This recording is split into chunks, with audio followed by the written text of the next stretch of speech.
नमस्कार, बहुत स्वागत आप सभी का आपके प्रोग्राम कहानी कुर्सी की में। मैं हूं सौरभ शर्मा आपके साथ और हमारे साथ मेहमान है राकेश शुक्ला जी। सर बहुत स्वागत आपका।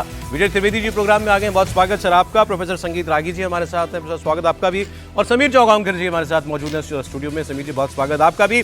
बहुत सारी खबरें आपको बताने के लिए। राम मंदिर जा रहे हैं राहुल गांधी या नहीं जा रहे हैं, क्यों और किसने कहा अखिलेश यादव के लिए कि मुसलमान वोट चला जाए तो पार्टी बचेगी नहीं, और इस पर अखिलेश का जवाब भी आ गया है। शंकराचार्य वाली जो कंट्रोवर्सी चल रही है उसमें अखिलेश यादव पहले भी कूद पड़े थे। अब उसमें संत जो हैं वो शंकराचार्य जी को जवाब दे रहे हैं और शंकराचार्य जी नोटिस भेज रहे हैं प्रशासन को, वो खबर भी आपको बताएंगे। इसके अलावा नितिन नवीन कहां से राज्यसभा जाएंगी इसकी भी खबरें आ रही हैं, वो सारी बातें भी होंगी। और मुंबई में भी जो महानगर पालिकाओं के इलेक्शन हुए हैं उससे जुड़ा बड़ा अपडेट है, वो भी आपको देंगे। लेकिन पहले आज 22 जनवरी है, ठीक 2 साल पहले आज के दिन अयोध्या में प्रभु श्री राम मंदिर की प्राण प्रतिष्ठा का कार्यक्रम हुआ था, आपको याद है? 2 साल हो गए। ऑपोजिशन के बहुत सारे नेता ऐसे हैं, बड़े बड़े नेता जो मंदिर अभी तक नहीं गए हैं, रामलला के दर्शन उन्होंने नहीं किए हैं। और ऐसे नेताओं की लिस्ट वैसे तो बहुत लंबी है, लेकिन इसमें सबसे बड़ा नाम राहुल गांधी का लिया जाता है। वैसे गांधी परिवार से कोई भी नहीं गया मंदिर। अब जब न्योता मिला था प्राण प्रतिष्ठा का तो कांग्रेस पार्टी ने और राहुल गांधी ने इनकार कर दिया था। अब खबर यह आई थी, आपको याद होगा हमने कुछ रोज पहले कहानी कुर्सी की में इस बात की चर्चा की थी कि जो पार्लियामेंट्री कमेटी ऑन डिफेंस है, रक्षा मामलों की संसदीय समिति, उसके 31 मेंबर हैं। उन 31 सदस्यों को कल यानी 23 तारीख को अयोध्या जाना है। वो जा रहे हैं किसी ऑफिशियल काम की वजह से, कोई डिफेंस कॉरिडोर वगैरह देखने के लिए मकसद से, लेकिन चूंकि अयोध्या जाना हो रहा था तो उसमें सदस्यों ने कार्यक्रम बना लिया राम मंदिर जाकर दर्शन करने का भी। अब उस दिन भी हमने आपसे चर्चा में ये बात करी थी कि क्या राहुल गांधी जाएंगे, राहुल गांधी क्या अयोध्या जाएंगे, और गए तो क्या राम मंदिर जाएंगे, ये दोनों बातें। तो मैं आपको अब आज की खबर ये दे रहा हूं क्योंकि अब तो कल का दिन सामने हमारे आ गया है। तो अभी तक प्रशासन को राहुल गांधी के आने की कोई सूचना नहीं मिली है। मंदिर ट्रस्ट के एक सदस्य हैं डॉक्टर अनिल कुमार मिश्र, उन्होंने कहा है कि संसदीय समिति तो आ रही है लेकिन राहुल गांधी के आगमन की हमारे पास कोई जानकारी नहीं है। तो अभी तक राहुल गांधी का कोई कॉन्फर्मेशन नहीं है। अच्छा, वो अगर ये बात कह रहे हैं, मंदिर ट्रस्ट के सदस्य अगर एक बात कह रहे हैं कि डेलीगेशन आ रहा है और वो मंदिर आएगा, इतनी इंफॉर्मेशन हमारे पास है, लेकिन पर्टिकुलरली राहुल गांधी आएंगे कि नहीं आएंगे इसकी कोई जानकारी हमारे पास नहीं है। राहुल गांधी एक वीवीआईपी प्रोटेक्टी हैं, वैसे भी उनके आने जाने की जो जानकारियां होती हैं वो प्रोग्राम पहले से तय होते हैं। तो राहुल गांधी अगर जा रहे होते तो इसकी अभी तक जानकारी कम से कम मंदिर ट्रस्ट को तो मिल गई होती, लेकिन अभी तक ऐसा नहीं हुआ है। तो अब मैं फिर भी इसमें एक इफ लगा रहा हूं छोटा सा, हालांकि मुझे यकीन है कि वो नहीं जाएंगे, लेकिन फिर भी एक इफ इसीलिए क्योंकि कांग्रेस पार्टी ने अभी तक इस पर कुछ नहीं बोला है कि हम वो जाएंगे कि नहीं जाएंगे। लास्ट टाइम आप याद करें तो हमने आपको ये भी बताया था कि ये खबर शुरू कहां से हुई थी। एक सांसद हैं, उन्होंने कांग्रेस पार्टी के उत्तर प्रदेश से, उन्होंने ये कहा था कि राहुल गांधी मंदिर जाएंगे, क्योंकि पहले वो इसलिए नहीं गए थे क्योंकि मंदिर का काम पूरा नहीं हुआ था, उस पर धर्म ध्वजा भी नहीं लगी हुई थी। इस बार मुझे यकीन है कि वो जाएंगे। लेकिन फिर कांग्रेस पार्टी के टॉप सोर्सेज से हमारे रिपोर्टर ने बात की थी और उन्होंने उस वक्त कहा था कि ऐसा कोई कार्यक्रम नहीं है। और अब तो कल का दिन आ ही गया बस, और अभी तक भी राहुल गांधी के जाने की कोई जानकारी नहीं है। तो अब ये बड़ा क्लियर है, राहुल गांधी एक ऑफिशियल वर्क के लिए जा रहे अपने समिति के सदस्यों के साथ भी अयोध्या नहीं जाना चाहते क्या, और अयोध्या जाकर राम मंदिर तो बिल्कुल भी नहीं जाना चाहते। बाकी बातें इस पर हम लोग कल और डिटेल में कर लेंगे, लेकिन अभी तक का अपडेट मैंने आपको बता दिया। राकेश जी आप मुझे बताएं, राहुल गांधी के न जाने से कोई हैरानी है? नहीं, क्या है, यदि वो चले जाएंगे तो फिर चर्चा खत्म हो जाएगी। और दूसरा, जिस एजेंडे पे राहुल गांधी लगे हुए हैं, देखिए साफ है कि राहुल गांधी किसी भी विधानसभा चुनाव को लेकर कोई दिलचस्पी नहीं ले रहे। उनका एक सूत्रीय एजेंडा है 2029 का लोकसभा चुनाव, और 2029 के लोकसभा चुनाव के लिए वो 2 तरह के मतदाताओं को साधना चाहते हैं, एक मुस्लिम दूसरा दलित। ऐसे में यदि वो अयोध्या राम मंदिर में दर्शन करने जाते हैं तो कहीं ना कहीं उनकी जो अपनी धार है वो कुंद होने का खतरा है। आपने अभी कहा, कांग्रेस के एक सांसद ने कहा था कि वो राम मंदिर आएंगे। पीएल पुनिया जी के बेटे में नाम भूल रहा हूँ, तरुण पुनिया। नहीं, ठीक है, लेकिन क्या किसी भी कांग्रेस के पदाधिकारी और सांसद को गांधी परिवार ने इतना अधिकार दे दिया है क्या कि गांधी परिवार का कौन सा व्यक्ति कहाँ जाएगा ये तय करने का अधिकार किसी को हुआ है क्या? अरे वो लोग खुद ही तय करते हैं किसको क्या करना है। और पुनिया जी के लड़के ठीक है, उनको बढ़ावा मिला पुनिया जी के कारण, लेकिन उनको इतना बढ़ावा, इतनी शक्ति नहीं मिल गई है कि प्रेस कॉन्फ्रेंस में सवाल पूछ लिया गया, पुनिया जी क्या करते? ये तो कह नहीं सकते थे कि नहीं जाएंगे राहुल गांधी। नहीं, तो ये भी कह दिए कि जाएंगे, ये भी किस अधिकार से कह दिए? वो उससे अच्छा टाल जाते, वो मौन साध जाते। तो वो तो राहुल गांधी का नुकसान कर रहे हैं ना, फायदा थोड़ी ना कर रहे हैं। भाई जिस समाज को राहुल गांधी मैसेज कर रहे हैं कि हम हिंदुत्व से दूरी बना के चल रहे हैं, उस समाज को मैसेज कर रहे हैं कि नहीं वो तो हिंदुत्व के करीब जा रहे हैं। तो इसलिए मुझे नहीं लगता कि राम राहुल मंदिर गांधी, जाने का हिंदुत्व से क्या लेना देना है? मंदिर है। अब देखिए क्या है, जब भी वो मंदिर जाते हैं, अब वो जनेऊ पहन लिए थे तो भी उस पर घटनाक्रम हो गया था। सोमनाथ मंदिर गए थे तो रजिस्टर में नाम दर्ज करना पड़ा था, क्योंकि गैर हिंदू को तो नाम दर्ज करना पड़ता है वहाँ पे। तो यदि राम मंदिर जाएंगे तो एक मैसेज तो जाएगा ना उत्तर प्रदेश के मुस्लिम समाज को कि अब ये हिंदुत्व की राह पे चलने लगे। आपको कोई हैरानी नहीं है, बल्कि इनफैक्ट यही होना है कि राहुल गांधी नहीं आप जाएंगे। जो बोल रहे हैं एकदम सही है कि राहुल गांधी नहीं जाएंगे। नहीं जाएंगे, ओके सर। अब उस दिन भी हम लोगों ने बात की थी, अब कल का प्रोग्राम है और ट्रस्ट के पास जानकारी यही है कि बाकी लोग तो आ रहे हैं, राहुल जी का नहीं पता। मैं शुक्ला जी की बात से सहमत हूँ। राहुल गांधी का पूरा एजेंडा इस बात के लिए है कि कैसे मुस्लिम वोटों को अब कांग्रेस के पक्ष में गोलबंद किया जाए। देखिए, राम जन्मभूमि जहाँ पर बना है, मुसलमानों के एक बहुत बड़े वर्ग में, आप कहिए कि अपवाद को छोड़ दें तो बहुत बड़े वर्ग में इस बात की है कि एक मस्जिद तोड़ करके वहाँ पर बनाई गई है। ठीक है, अब उसके साथ आपने देखा कि बड़े बड़े उसके नेता आ जाते हैं और कहते हैं कि वो मस्जिद थी, मस्जिद है, मस्जिद रहेगी। एक नैरेटिव उत्तर प्रदेश के अंदर ये भी करने वाले एक मुसलमान नेता, या पूरे देश में ही उनकी छवि उस प्रकार के, वो मुसलमानों के जिन्ना के रूप में खड़े हो रहे हैं, यानी कि मुस्लिम इंटरेस्ट को प्रोटेक्ट करने के लिए वो किसी भी हद तक और कितनी भी आक्रामकता जरूरत होगी उसका वो उतनी आक्रामकता वो अपने पास लाएंगे जी। अब ऐसे में यदि राहुल गांधी यदि वो जाते हैं तो लोग क्या कहेगा, देखिए आखिर ये भी तो वही है, ये भी जो है वो राम मंदिर चले गए। तो मुझे लगता है ये एक कारण है। दूसरी बात, कांग्रेस पार्टी का हाल में आप देखिए मदनी का बयान क्या था। मदनी का बयान ये था कि पंडित नेहरू के बाद जो देश के अंदर मुसलमानों के प्रति जो रियल धर्मनिरपेक्षता है, पंथ निरपेक्षता है, उसको डाइल्यूट किया है कांग्रेस पार्टी ने। ठीक है, ये मदनी का बयान था, अरशद मदनी का। हाँ, अरशद मदनी। यानी कि उनके लिए सेकुलरिज्म का मतलब था कि हिंदुओं के तोड़े हुए मंदिर हिंदुओं को वापस न मिले, हिंदुओं के खोदे हुए मंदिर जो है उनका खुदा हुआ दिखे और उनके हिंदुओं के छाती पर हम मूंग दलते रहें, ये सेकुलरिज्म का जथावत रहे तो ठीक है। और ये क्यों ना हो, पंडित नेहरू ने तो ऐसे ही पत्र अपने मुख्यमंत्रियों को लिखा था। पंडित नेहरू ने सोमनाथ के रिनोवेशन पर जो है ऐसे ही पत्र लिखे थे। अब राहुल गांधी को लगता है कि अपने परनाना नाना के ये पे जाने की जरूरत है, वही सेकुलरिज्म है, उसी के आधार पर मुस्लिम वोटों को अपने साथ गोलबंद कर भाई ये राजनीति का तकाजा है, राहुल गांधी इसलिए नहीं जा सकते राम मंदिर। बाकी बातें इस पर हम कल करेंगे, लेकिन सर आप कमेंट कीजिएगा। मैं अगली खबर थोड़ी जुड़ती है इससे, वो मैं आपको बता रहा हूं। कल राहुल गांधी कुरुक्षेत्र में थे, वहां उन्होंने हरियाणा और उत्तराखंड के जिला अध्यक्षों के साथ मुलाकात की थी। तो यहां बड़ी कुछ इंटरेस्टिंग बातें उन्होंने कही। पहले तो उन्होंने कहा कि ये मेरा अलग अलग नाम रख के मेरा मजाक उड़ाते हैं बीजेपी वाले, मुझे इससे फर्क नहीं पड़ता, वो नाम अब सब जानते हैं, मैं लेना नहीं चाहता। तो राहुल गांधी खुद भी वो बात कह चुके हैं, पहले भी कह चुके हैं, कल भी उन्होंने कहा कि मुझे अब इससे फर्क नहीं पड़ता कि कोई मेरा मजाक उड़ा रहा है। फिर उन्होंने वहां पर अपने जिला अध्यक्षों के साथ बातचीत तो की, कुछ मार्शल आर्ट्स भी उनको सिखाई, ऐसा भी कहा जा रहा है, खबरों में छपा है कि वहां उन्होंने कुछ मार्शल आर्ट्स के दाव पेच जो है वो भी ट्राई किए अपने जिला अध्यक्षों के ऊपर। लेकिन तीसरी बात सबसे इंपॉर्टेंट थी, उन्होंने कहा ये भाजपा वाले वैसे ही गायब हो जाएंगे देश से, वैसे ही चले जाएंगे देश से जैसे अंग्रेज और मुगल चले गए। फिर सुने, ये जैसे मुगल और ब्रिटिश चले गए, एक दिन भाजपा वाले भी भारत से चले जाएंगे, ये राहुल गांधी ने कहा।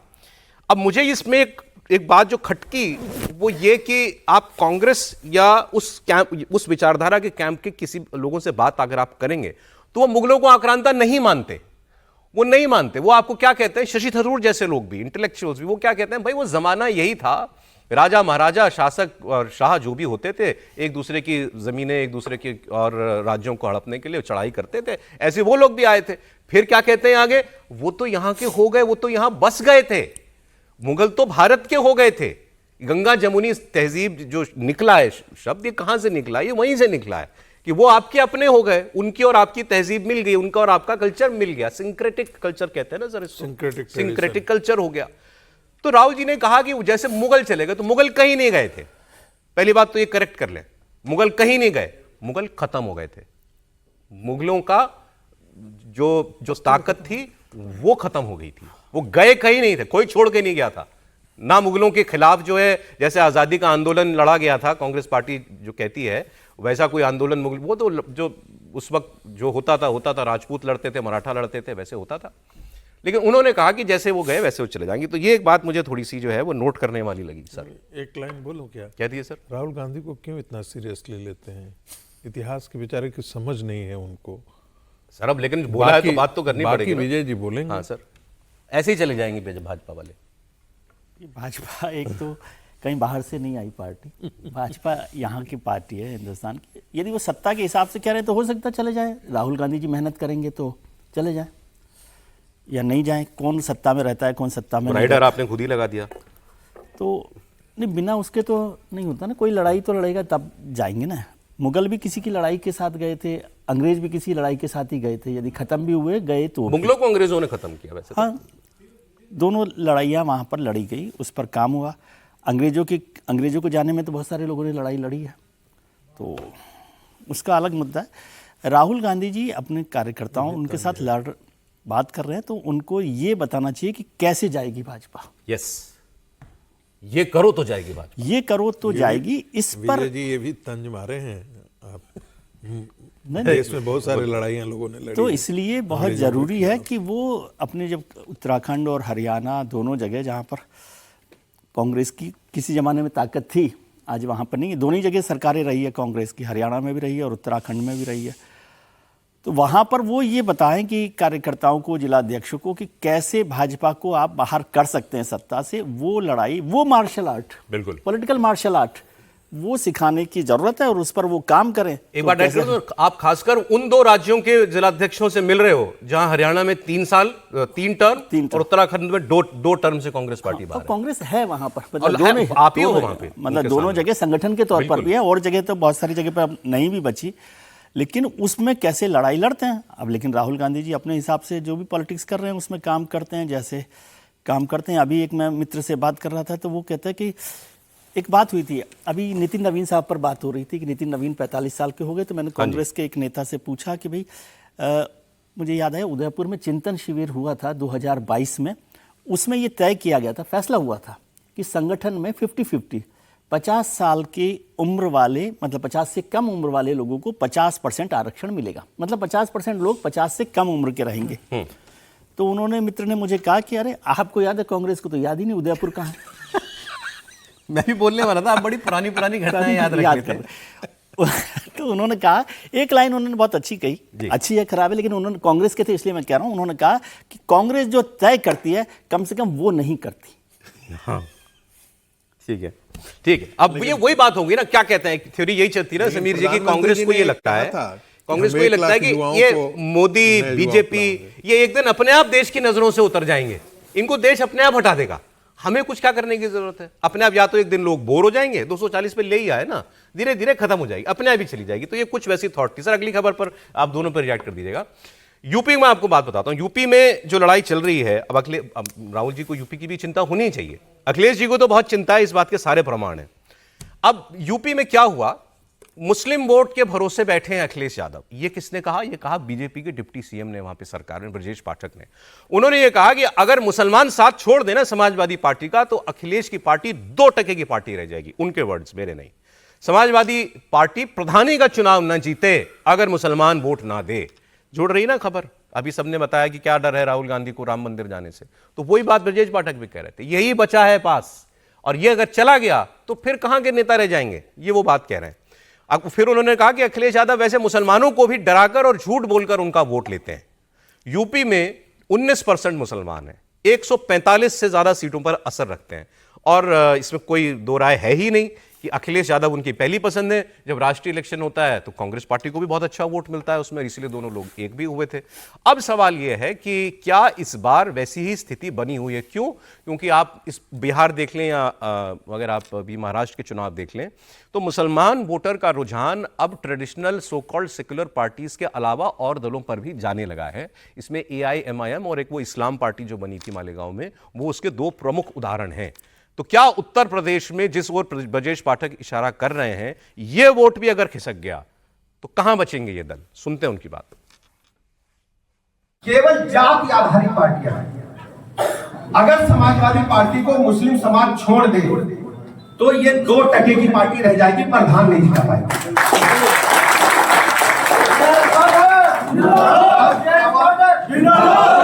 अब मुसलमान मुसलमानों को केवल डरा करके वोट दे रहे हैं कि तुम्हें ये डिस्टर्ब करने के हमको वोट दे। समाजवादी पार्टी अगर काम के नाम पर वोट मांगे, जैसे हम लोग कहते हैं हमने सड़क बनवाया, बिजली दे रहे हैं, पानी दे रहे हैं, अस्पताल दे रहे हैं, लॉ एंड ऑर्डर दे रहे हैं, समाजवादी पार्टी काम पर कभी वोट मांग पाएगी? बताना भैया जरा, क्या काम करा समाजवादी पार्टी ने? मैं बताऊं क्या करा मैं बताऊं? गुंडागर्दी। अखिलेश यादव ने देर नहीं की हिसाब बराबर करने में, उन्होंने पलटवार किया और अखिलेश यादव ने कहा कि ये जो डिप्टी सीएम हैं ये सच नहीं बोल सकते। उन्होंने कहा कि अभी शंकराचार्य जी वाला विवाद चल रहा है माघ मेला प्रयागराज में, वहां चले जाएं, एक बार हिम्मत है तो जाकर के दिखा दें, नौकरी चली जाएगी। के शंकराचार्य जी को चरणों में लौट जाना चाहिए। ये जिनके बारे में हमें बता रहे हो आप, अब उनके लिए एक ही सलाह है हमारी, एक तो बाटी चोखा ना खाएं। बाटी चोखा खाया तो 3 जो प्रतिमाएं लगी हैं वैसे खड़ा होना पड़ेगा उन्हें, ना हिलो ना डुलो ना बोलो, और उन्हें तो चरणों में लौट करके माफी मांगनी चाहिए। अच्छा, शिवपाल जी का बयान भी सुना देता हूं, चाचा जी का बयान जो है, उन्होंने थोड़ी बात और आगे बढ़ाई, क्योंकि इन्होंने कहा था मुस्लिम वोट, तो उन्होंने कहा मुस्लिम वोट नहीं, सभी समाज हमको वोट देते हैं और हम तो इतने मजबूत हैं, हमको गठबंधन की भी जरूरत नहीं है। चला नहीं पा रहे, विभाग में कोई सुनवाई है नहीं, तो उल्टे सीधे जो बयान दे रहे हैं तो लगता है कि उनका इलाज की जरूरत है उनको। ग्रेटर नोएडा में ये भी मुस्कुरा के बोलते हैं सारी बातें। समीर जी, एक्चुअली ये गठबंधन वगैरह वाली बातें तो ये इसलिए हो रही हैं क्योंकि क्या ओवैसी जी के साथ गठबंधन सपा करी, मुझे नहीं पता है खबर कहाँ से आई, मगर मैं सुन रहा हूँ ये चर्चाएं जो हैं हो रही हैं। बाकी इस बात में कितना दम है कि मुसलमान वोट टूटा तो सपा भी गई, कांग्रेस भी गई, लेकिन क्या मुस्लिम वोट टूटेगा? देखिए, पहली बात तो ये कि 2024 के लोकसभा चुनाव में सिर्फ मुसलमानों के वोट के कारण अखिलेश यादव को 37 सीटें नहीं आई है। सही। ये बात ब्रजेश पाठक को और भारतीय जनता पार्टी को समझ लेना चाहिए कि उनको ये लगता है कि अगर से मुसलमानों का वोट हट जाएगा तो अखिलेश यादव 2 कौड़ी की वो नेता बन जाएंगे। मुझे लगता है कि वो 2024 का लोकसभा चुनाव देख ले। लेकिन उसके बाद जो उपचुनाव हुए उत्तर प्रदेश के अंदर, तो कुंदर की जैसी सीट जो बहुत मुस्लिम डोमिनेंट सीट थी वो भारतीय जनता पार्टी ने जीती है। रामपुर जैसी सीट भी भारतीय जनता पार्टी ने उपचुनाव में अंदर जीती है, जहां मुसलमान का डोमिनेंस बहुत ज्यादा है। तो मुसलमानों के एक वर्ग ने जो उत्तर प्रदेश के अंदर 6 विधानसभा के उपचुनाव हुए थे उसमें भारतीय जनता पार्टी को वोट किया, और यही कारण रहा कि कुंदर की जैसी सीट भारतीय जनता पार्टी बड़े मार्जिन से जीत सकी है। तो मुसलमानों का वोटिंग भारतीय जनता पार्टी को मिल रहा है, लेकिन भारतीय जनता पार्टी इस बात को जानती है कि जो अमवा समीकरण है समाजवादी पार्टी का, जिसे कहा जाता है कि मुसलमान और यादव जो इंटैक्ट समाजवादी पार्टी को वोट करता है वो एक समाजवादी पार्टी के साथ जुड़ा हुआ है, और समाजवादी पार्टी इस बात को जानती है कि सिर्फ एमवाई के दम पर वो सत्ता में नहीं लौट सकती है। तो इसलिए अखिलेश यादव ने जो पीडीए का जो नारा दिया बाद में जी, पीडीए जोड़ा, वो पीडीए के वोट को भी जोड़ना चाहते हैं। तो मुसलमानों का वोट तो टूटेगा, ये बात सही है, क्योंकि जिस तरीके से बिहार में लालू प्रसाद से मुसलमानों का वोट टूटा है, बंगाल में इस बात की खबर आ रही है कि उतने प्लेयर नहीं है ना यूपी में, लेकिन बिहार में तो बहुत प्लेयर थे। नहीं, लेकिन देखिए ना, ऐसा नहीं है। ओवैसी को आप देखिए, आप ओवैसी ने बिहार में बेहतर प्रदर्शन किया, उसी ओवैसी ने महाराष्ट्र में 13 नगर निगम कॉर्पोरेशन में चुनाव लड़के 125 सीटें जीती ओवैसी ने। ओवैसी का महाराष्ट्र में क्या था? तो ओवैसी मुझे लग रहा है लेकिन वो बड़ा लिमिटेड चुनाव लड़ते हैं। नहीं, लेकिन कुछ एक सीटों पर ही तो लड़ते हैं। लेकिन अब उनकी हिम्मत आ गई ना, बिहार में 5 सीट जीतने, मध्य प्रदेश में आ रहा है, उनको लग रहा है कि मैं राष्ट्रीय स्तर की पार्टी बन सकता हूं या मैं मुसलमानों का राष्ट्रीय नेता बन सकता हूं। और जो बार बार कह रहे हैं कि बुर्के वाली को प्रधानमंत्री बना देंगे, बुर्के वाली मेयर क्यों नहीं बन सकती, क्या मुसलमान सिर्फ दरी बिछाने के लिए? एक बात क्लियर करिए। अभी आपने कहा, बिल्कुल ठीक कहा कि वो 37 सीटें लोकसभा में केवल मुसलमानों की वजह से नहीं आई थी, उनको और समाजों का वोट भी मिला था, बात ठीक है।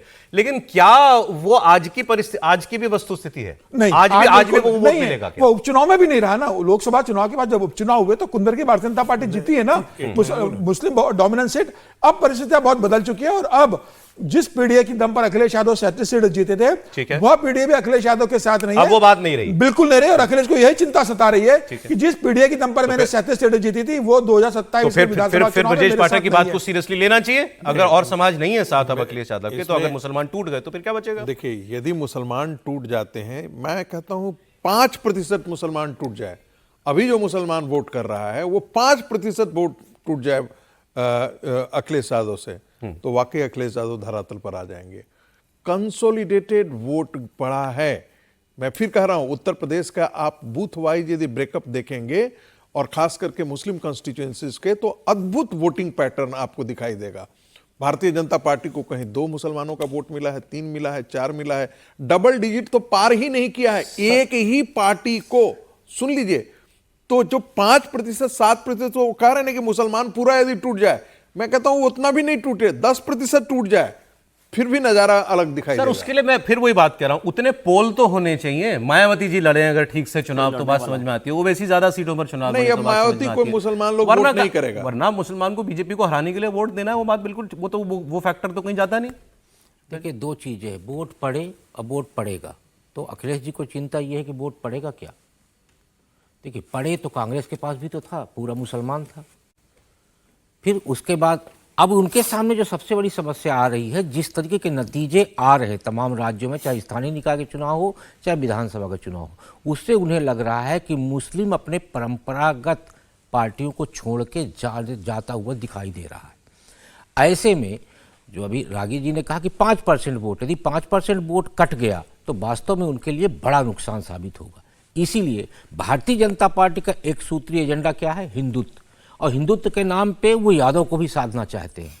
और ऐसे में अखिलेश के सामने चैलेंज जो है वो ये है कि हम, कांग्रेस एक तरफ से लगी हुई है, ओवैसी दूसरी तरफ से लगे हुए हैं, तो उन्हें डर ये सता रहा है कहीं ऐसा तो ना हो कि हमारा वोट भी चिटक जाए। तो ये कहना इस बार सौरभ जी ये भी हो सकता है, इसमें कोई अलग नहीं है कि ओवैसी जी, कांग्रेस, समाजवादी पार्टी एक मंच पे दिखाई दे, क्योंकि बिहार में जिस तरीके के नतीजे सामने आए हैं, मुझे लगता है अखिलेश यादव की जो राजनीतिक समझ तेजी से बढ़ रही है, उसमें वो ओवैसी के साथ, ओवैसी जी को अपने साथ लेने में, ओवैसी साथ ले जाएंगे तो सर बीजेपी को कम मेहनत करनी पड़ेगी हिंदुत्व का ढोल बजाने में। हम वही तो कह रहे हैं कि बीजेपी को हिंदुत्व का ढोल बजाने में कम मेहनत क्या, बीजेपी जहां ओवैसी गए वहां काम अपने आप हो गया। बीजेपी तो कहीं भी ढोल बंद ही नहीं करने दे रही, ना ढोल फटे और ना आवाज कम हो।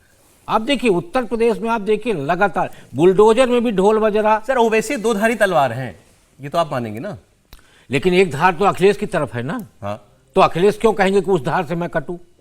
भाई यही यदि समझौता हो गया होता, हम कहते भले नुकसान ना होता, यदि बिहार में समझौता हो गया होता और 5 सीटें आरजेडी दे देती, तो हम तो आज ये मान के चल रहे हैं ना कि इतना बड़ा नुकसान सीमांचल में नहीं होगा। आप कह रहे हैं अखिलेश यादव को मुसलमानों वोट का डर होगा इस बार। हाँ। और उसमें ओवैसी भी एक फैक्टर है और हो सकता है दोनों एक हो जाए। इसीलिए ब्रजेश पाठक भी खम ठोक के कह रहे हैं कि 5% वोट कट गया तो ये धरातल पे आ जाए। सर, अगली खबर भी कुछ मिलती जुलती, क्योंकि हम हिंदुत्व की बात कर रहे हैं, मुस्लिम वोट की बात कर रहे हैं। आप जान रहे हैं एक विवाद चल रहा है, बहुत बड़ा हो गया वो विवाद, माघ मेला प्रयागराज में शंकराचार्य स्वामी अभिमुक्तेश्वरानंद जी और पुलिस के बीच, प्रशासन के बीच ये विवाद चल रहा है। अभिमुक्तेश्वरानंद जी पालकी लेकर के स्नान करना जाना चाह रहे थे, मेला प्रशासन ने उनको रोक लिया, वहां धक्का मुक्की हुई। वो कहते हैं मेरे शिष्यों के साथ मारपीट हुई, मेरा अपमान हुआ। वो बैठ गए धरने पर अपने कैंप के बाहर।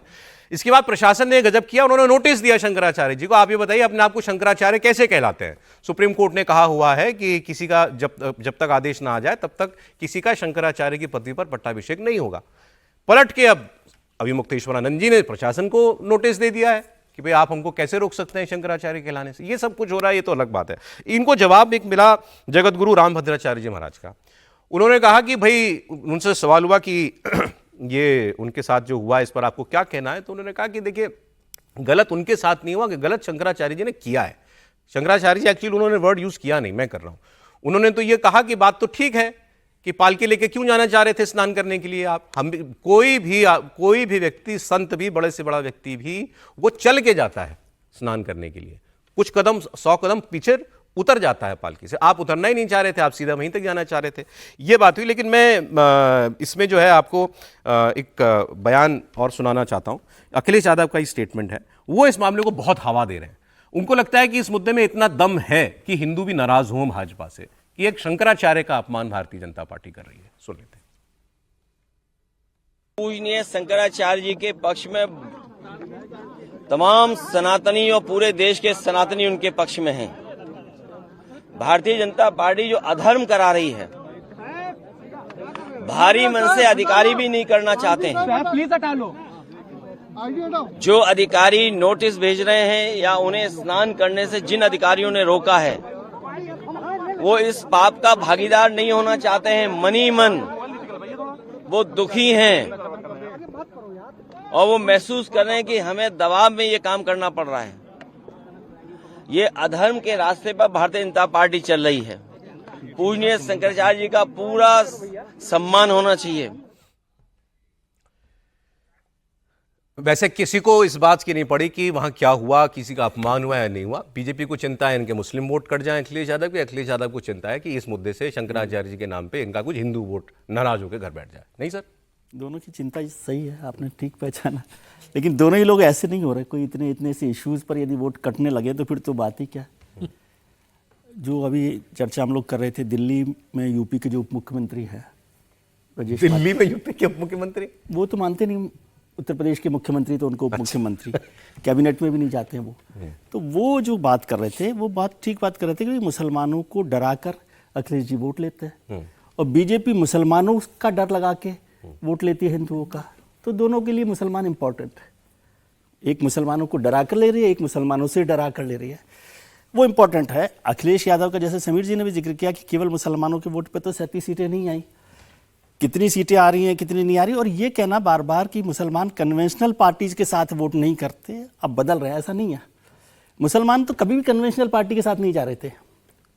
वो तो केवल एक एजेंडा पर थे कि भाई एंटी बीजेपी वोट करना है, जिसके पास जो ताकत हो। इसलिए कन्वेंशन, अब आप ही बदल गए हो, आपकी ताकत नहीं रही है, तो इसलिए कोई बहुत बड़ा बदलाव मुसलमान वोटिंग में हुआ हो वो मुझे वो नहीं जा वहीं रहे जो बीजेपी को टक्कर दे रहा है। ओके, अब आपकी ताकत नहीं रही, आप उसको नहीं हटा सकते, तो इसमें कोई बात नहीं है। तो वो एक बड़ी बात हो रही है। लेकिन जो स्वामी अविमुक्तेश्वरानंद का जो मसला है, वो पार्टी के लिए, सरकार के लिए थोड़ा सा परेशानी का सबब है। इसको बहुत नॉन सीरियसली नहीं लिया जा सकता कि उस पर काम नहीं हो रहा। और जो मुझे जानकारी मिली उसमें तो ये मतलब अखिलेश जी तो उसको हवा देंगे, जाहिर है कि उनके पास ये मौका मिल गया है। लेकिन दिल्ली बनाम लखनऊ भी इसमें कुछ बड़ा मसला चल रहा है और वहाँ पर से अब दिल्ली से अविमुक्तेश्वरानंद के लिए हो रहा है या लखनऊ से क्या हो रहा है, ये सब भी तो मुख्यमंत्री जी के लिए और उत्तर प्रदेश। कीजिए सर, आपने अब इतनी बड़ी बात कह दी है तो दिल्ली और सर और खुलासा करूंगा तो और मुश्किल नहीं, दिल्ली लखनऊ सेम पेज पे नहीं है इसमें जो हुआ। हाँ, इस पर सेम पेज पर नहीं है, इसको ऐसे समझ लीजिए। तो ये किसके कहने पे हुआ जो नोटिस गया अविमुक्तेश्वरानंद जी को? कौन ये माघ मेला का प्रशासन कौन देखता है? तो ये लखनऊ से गया। ये लखनऊ आप कह रहे हैं दिल्ली को पसंद नहीं है? दिल्ली को पसंद नहीं है, इतना तय है। ओके। और इस पर चिंता भी जाहिर की गई है, नाराजगी भी जाहिर की गई है। अब इसको सवाल यह है कि कैसे सॉर्ट आउट किया जाए। क्या सॉर्ट आउट हो पाएगा, नहीं हो पाएगा? अभी तो हो रहा था कि उनको हटा दिया जाए, जबरदस्ती हटा दिया जाए, ये सब किया जाए, लेकिन अभी उससे बच रहे। लेकिन ये मसला जिला प्रशासन का नहीं है। यदि हम इसको जिला प्रशासन का मसला देख रहे हैं तो या तो हम चाहते नहीं देखना। बात करते हैं भोजशाला विवाद की।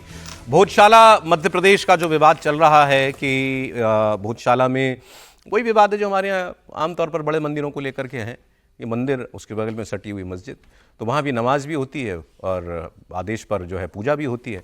लेकिन सुप्रीम कोर्ट ये मामला चला गया था। अब से थोड़ी देर पहले सुप्रीम कोर्ट में सुनवाई खत्म हुई है। बात ये थी कि कल जुम्मा है, मतलब फ्राइडे, तो फ्राइडे को वहाँ पर नियमों के मुताबिक नमाज की परमिशन दी जाती है, सामूहिक नमाज की परमिशन दी जाती है और मंगलवार को वहाँ पर आरती होती है।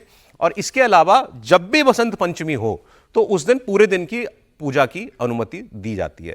इशू या मुद्दा तभी बनता है जब शुक्रवार और बसंत पंचमी एक दिन हो जाए, जो इस बार हो रहा है। तो इसलिए ये मामला जो है कोर्ट में गया था। हिंदू पक्ष ये मांग कर रहा था कि पूरा दिन हमको पूजा करना है या नमाज की परमिशन कल के दिन ना हो, और मुस्लिम पक्ष ये कह रहा था कि हम लोगों की तादाद कम कर देंगे, हम एक सांकेतिक नमाज कर देंगे, लेकिन 2 घंटे हमको नमाज करने दी जाए, उसके बाद हिंदू भाई पूरे दिन अपना पूजा कर लें। लेकिन हिंदू पक्ष कह रहा था कि हमको पूरे दिन ही चाहिए। अब ये सुप्रीम कोर्ट ने इस पर सुनवाई के बाद आदेश दे दिया है। वहाँ नमाज और पूजा दोनों कराने का आदेश दिया है। कोर्ट के आदेश के मुताबिक कल दोपहर 1 बजे से लेकर 3 बजे तक यहाँ नमाज होगी और पूजा के लिए सूर्योदय से लेकर के दोपहर 1 बजे तक का वक्त दिया गया। मतलब सूर्योदय से 1 बजे तक पूजा, 1 से 3 तक नमाज। और सुप्रीम कोर्ट ने यह साफ कहा है कि वहां कल आने और जाने का दोनों पक्षों के लिए रास्ता भी अलग अलग बनाया जाए, यह प्रशासन की जिम्मेदारी होगी।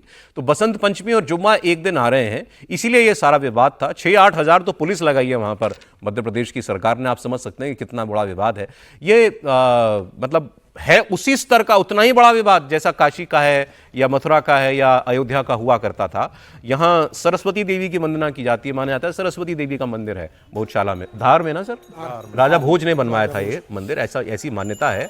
और यहाँ पर गुरुकुल भी था, वैदिक शिक्षाएं दी जाती थी उस काल में, ऐसी मान्यता है। लेकिन फिर बाद में वहाँ पर एक मस्जिद बना दी गई सटी हुई, तो फिर वहाँ से ये सारा विवाद हर साल का जो है वो शुरू हो गया। इसमें एएसआई का ये आदेश है कि मंगलवार को पूजा, शुक्रवार को नमाज और बसंत पंचमी को पूरे दिन की पूजा। अब ये विवाद मतलब ये भी वही टेम्पररी वाला अरेंजमेंट है, इस पर कोई परमानेंट सोल्यूशन तो है ही नहीं। सुप्रीम कोर्ट में मामला गया हुआ है और हो गया फैसला, नहीं हो गया मतलब नहीं, सुप्रीम कोर्ट में फैसला नहीं हुआ है, सुप्रीम कोर्ट ने स्टे दे रखा है। नहीं, एक रास्ता निकाला बसंत पंचमी। सर ये हर बार जब भी होता है तो यही फैसला आता है। मैं जो कह इसका रहा हूं- कोई नहीं, मैं कह रहा हूँ इसका अयोध्या जैसा कोई बड़ा वो तो नहीं आया ना सर। मैं जो दूसरी बात कह रहा हूं कि ये मामला जो है वो मध्य प्रदेश हाई कोर्ट में था। मध्य प्रदेश के हाई कोर्ट ने कुछ निर्णय दिया था जिस पर सुप्रीम कोर्ट ने रोक लगा दी है। वहां पर सर्वे की बात की गई थी और सर्वे के आधार पर तय करने की बात की गई थी कि ये मंदिर है या मस्जिद है, इसका तय हो जाना चाहिए। मजेदार बात है कि सुप्रीम कोर्ट ने उस पर स्टे लगा दिया है, लेकिन उस पर प्रोसीडिंग्स बंद कर दिया गया है।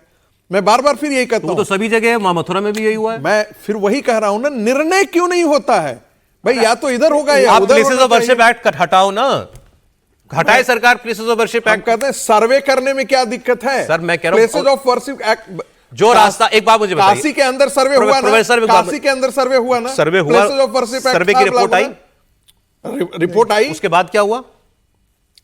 सारी सुनवाई बंद है, मथुरा में सुनवाई बंद है। मैं तो फिर कह रहा हूं, मैं कह रहा हूं सर, किसकी है? प्रोफेसर साहब एक बात मुझे बताइए, जब मुझे गलती मालूम है किसकी है? सर प्लीज, आगे अगर डेड एंड रास्ता है, रास्ता बंद है, आप गाड़ी लेके जाओगे वहां पे? नहीं, जब प्लेसेस ऑफ वर्शिप एक्ट ने रास्ता बंद कर रखा है कि किसी पूजा स्थल का स्वभाव नहीं बदला जाएगा। प्लेसेस ऑफ वर्शिप एक्ट जो है वो चैलेंज किया गया है सुप्रीम कोर्ट में, उस पर क्यों नहीं सुनवाई हो रही है?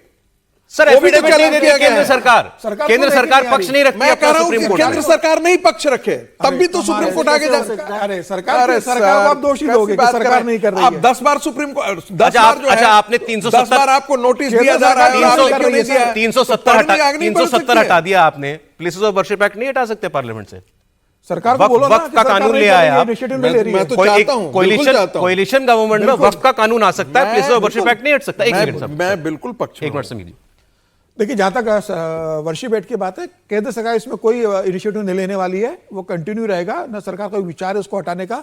अगर सरकार इसके बारे में विचार करती तो सरकार अभी 2 जो टर्म थे उसके अंदर इसके ऊपर सरकार कार्रवाई करती है। मान के चलिए वो कंटिन्यू रहने वाला है। जहां तक भोजपुर का जो मामला है, इसमें एएसआई ने 2003 में प्रस्ताव दिया था और उसको स्वीकार कर लिया गया था कि हर मंगलवार को हिंदू महापूजा करेंगे और शुक्रवार को दिन वहां पर मुसलमान अपनी नमाज अदा करेंगे और वसंत पंचमी के दिन अगर आएगा तो हिंदू करेंगे। लेकिन शुक्रवार के दिन आई थी, जिक्र नहीं रहा कि शुक्रवार दिन अगर नमाज ये आता है वसंत पंचमी तो क्या होगा। और सुप्रीम कोर्ट ने जो आदेश दिया है कि भाई सूर्योदय से लेकर 1 बजे तक वहां पर हिंदू समाज अपना वसंत पंचमी की पूजा करेगा और 1 बजे से लेकर 3 बजे तक वहां पर नमाज अदा करेगा, तो सुप्रीम कोर्ट से यही उम्मीद की जा सकती है ना। सुप्रीम कोर्ट तो बीच का रास्ता निकालेगा। ठीक है, सुप्रीम कोर्ट ने अरेंजमेंट दे दिया, बस अरेंजमेंट दे दिया कि दोनों खुश रहो, आप भी करो, मामले को निपटाओ। अब ये मुझे लगता है कि मामला लेकिन लंबे समय से सुप्रीम कोर्ट में पड़ा हुआ है सुप्रीम कोर्ट को। लेकिन अब सुप्रीम कोर्ट में तो देखिए ना सर, शिवसेना के सिंबल को लेकर अभी तक सुनवाई नहीं हो रही। 2-3 चुनाव हो जाते उस पर तय नहीं होता पार्टी किसकी है। तो इस मामले पे क्या आपको लगता है कि सुनवाई ये मामला थोड़ा और बड़ा है और बड़ा जटिल मामला है, इसमें सुनवाई होगी नहीं, ये लंबा चलेगा वैसे। लेकिन ये वैसे ही है, अगर कोई हमारे पास और पिक्चर्स हैं, इसको फुल स्क्रीन अगर आप दिखाएंगे ना, पहली नजर में जहां ये आरती हो रही है, यही तस्वीर आप देख लीजिए। किसी को ना मालूम हो ये क्या जगह है, किसी बच्चे को भी दिखा दो अगर आप, केवल उसके खंबे देख लो, पिलर देख लो, सिर्फ केवल पिलर देख लीजिए उस जगह का, और तय कर लीजिए ये मंदिर था कि मस्जिद था। लेकिन जिद है, एक पक्ष की जिद है और दूसरा कानूनी कोई उपाय नहीं है। यही है, यही राम मंदिर में चलता रहा, बीच का रास्ता निकालेंगे, बैठकर बात करेंगे, उससे कोई कुछ नहीं हुआ। फैसला कोर्ट को ही देना पड़ा और कोर्ट को ही फैसले देने पड़ेंगे और कोई रास्ता नहीं है इन विवादों का। लेकिन वही बात है कि उस पर अभी एक कॉन्स्टिट्यूशनल रोक लगी हुई है, क्योंकि आपके देश का कानून ऐसा कहता है कि 1947 के बाद किसी पूजा स्थल का स्वरूप नहीं बदला जाएगा। जो मस्जिद थी मस्जिद, जो मंदिर बन गया मंदिर। तो आप ऐसे विवाद करते रहिए और किसी दिन यहां कोई झगड़ा हो जाएगा तो फिर बात होगी कि ये पहले क्यों नहीं कर दिया गया। सर नहीं, लेकिन सुप्रीम कोर्ट के कंधे पर रख के क्यों बंदूक चलाना चाहते हैं? मैंने दोनों बातें कही सर। हाँ नहीं, आपने कही सरकार जो है सुप्रीम कोर्ट के कंधे पर बंदूक रखकर क्यों चलाना चाहते हैं? सुप्रीम कोर्ट, आपने जो कानून बनाया, मतलब संसद ने जो कानून बनाया उसके हिसाब से चल रहा है, ठीक है। पीवी नरसिम्हा राव ने, सरकार ने नहीं, संसद है ना, मतलब पीवी नरसिम्हा राव सरकार क्या, संसद है, संसद में पास हुआ ना बिल, तो कानून तो संसद में पास हुआ है, सरकार कोई भी रही हो, कोई नहीं रही हो। और आपके पास तो 11 साल निकल गए, 2 बार बहुत स्पष्ट बहुमत की सरकार आई। आप 1992 का जो वो है पूजा स्थल जो कानून है उसको बदल सकते थे, उसको हटा भी सकते थे, खत्म भी कर सकते थे, सुप्रीम कोर्ट में जाकर कह सकते थे कि भाई हम, आप या तो इसको विड्रॉ कर लीजिए, हम संसद में जाकर फैसला कर लेंगे। सुप्रीम कोर्ट को यदि राम मंदिर वाला भी मसला देखें तो उन्होंने बहुत मौका दिया था, कई फैसले हैं सुप्रीम कोर्ट को जिसने कहा था कि राजनीतिक दल सरकारें बैठकर इस पर फैसला करें जी। वो जब फैसला नहीं हुआ उसके बाद में वहां पर आकर फैसला किया गया है, और वो भी जब ढांचा टूट गया है, मस्जिद टूट गई है, जो भी आप कहें, उसके बाद वो लंबे समय बाद सुप्रीम कोर्ट ने उस पर फैसला दिया। इसलिए इसमें सरकार आगे आए ना कि वे वो इस ओनस सरकार को लेना पड़ेगा, ओनस सरकार को लेना पड़ेगा कि वो उस पर फैसला करे, नहीं तो ये तो जो फैसला किया ठीक है कि इंटरमीडिएट। सर क्या भारत सरकार किसी की भी पार्टी की रही हो, क्या सुप्रीम कोर्ट के फैसलों को नहीं पलटा है? कितनी बार पलटा है? तो यदि आप पलट सकते हो तो आप सुविधाजनक फैसले क्यों पलटते हो? यदि ये विवाद, सौरभ भाई, वास्तविकता ये है कि यदि ये विवाद खत्म हो जाएगा तो राजनीतिक हित आहत होगा। हम नहीं चाहते कि राजनीतिक हित आहत हो, इसलिए हम इस विवाद को अभी खड़ा करके रखना चाहते हैं। क्या ज्ञान व्यापी वाला नहीं निपट सकता? क्या मथुरा का नहीं निपट सकता? सारे विवाद निपट सकते हैं, लेकिन विवाद तब निपटेंगे जब आपको स्टैंड लेना होगा, और आप स्टैंड इसलिए नहीं लेते क्योंकि उससे राजनीतिक हित आहत होने का खतरा है। सर मेरी थोड़ी सी मतलब मेरी समझ और थोड़ी जानकारी अलग कहती है। मुझे लगता है ये सरकार विवाद बढ़ाना नहीं चाहती, और डीपली बोलूं तो आरएसएस नहीं चाहता कि अब ये मंदिर मस्जिद के झगड़े और बढ़े, ऐसा मुझे लगता है। मान लीजिए नहीं चाहते तो समाप्त तो करना पड़ेगा ना। अभी आप कोर्ट पे क्यों छोड़ के रखे हुए हैं? 40 साल तक आपने अयोध्या वाले मामले को छोड़ के रखा, 40 साल के बाद उस पर फैसला आया। तो आप इन विवादों का पटाक्षेप या तो बैठ के करिए, तो सरकार पहल करे कि दोनों पक्ष बैठे और बैठ के करें। अब इसमें एक चीज और देखिए, भारत में अल्पसंख्यक असुरक्षित है, एक प्रदर्शन तैयार किया जाता है, और उसी अल्पसंख्यक के अड़ियल रुख के चलते 2 व्यवस्थाएं दी गई हैं।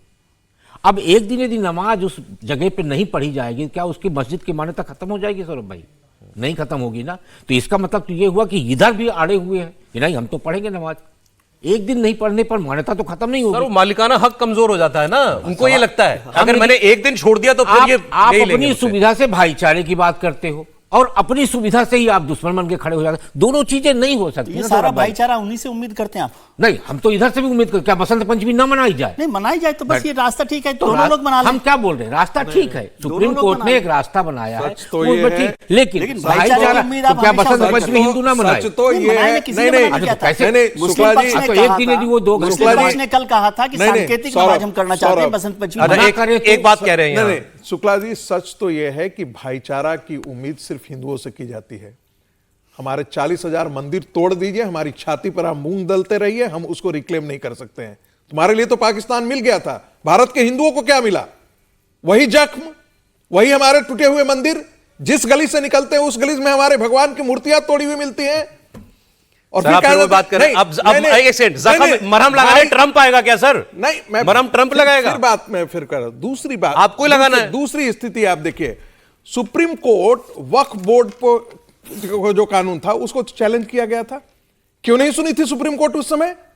जब सुप्रीम कोर्ट में एक चला गया तब आपको तुरंत आपको निर्णय करने के लिए बारी आ गई। लेकिन जब अश्विनी उपाध्याय लेकर के गए थे तब कहा गया था आप हाईकोर्ट क्यों नहीं चले जाते हैं? ये दोहरा रवैया क्यों भाई?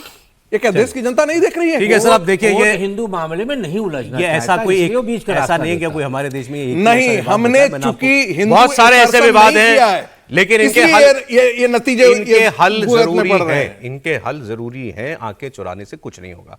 आगे आपको बयान सुनाता हूं मैं गृहमंत्री अमित शाह का। इंटरेस्टिंग बयान लगा इसलिए आपको सुना रहा हूं। ऋषिकेश में थे, ठीक मुझे करेक्ट किया सर ने, तो वहां गीता प्रेस के एक कार्यक्रम में वो पहुंचे हुए थे। गीता प्रेस जो गोरखपुर वाली गीता प्रेस है, आपके घरों में भी हिंदू जो देख रहे होंगे उनके घरों में कोई ना कोई आरती की छोटी सी किताब जो है, या गीता या रामायण या कुछ तो भी गीता प्रेस से हुआ जरूर होगा। जिस घर में भी मंदिर है या आरती होती है वहां जरूर होता है।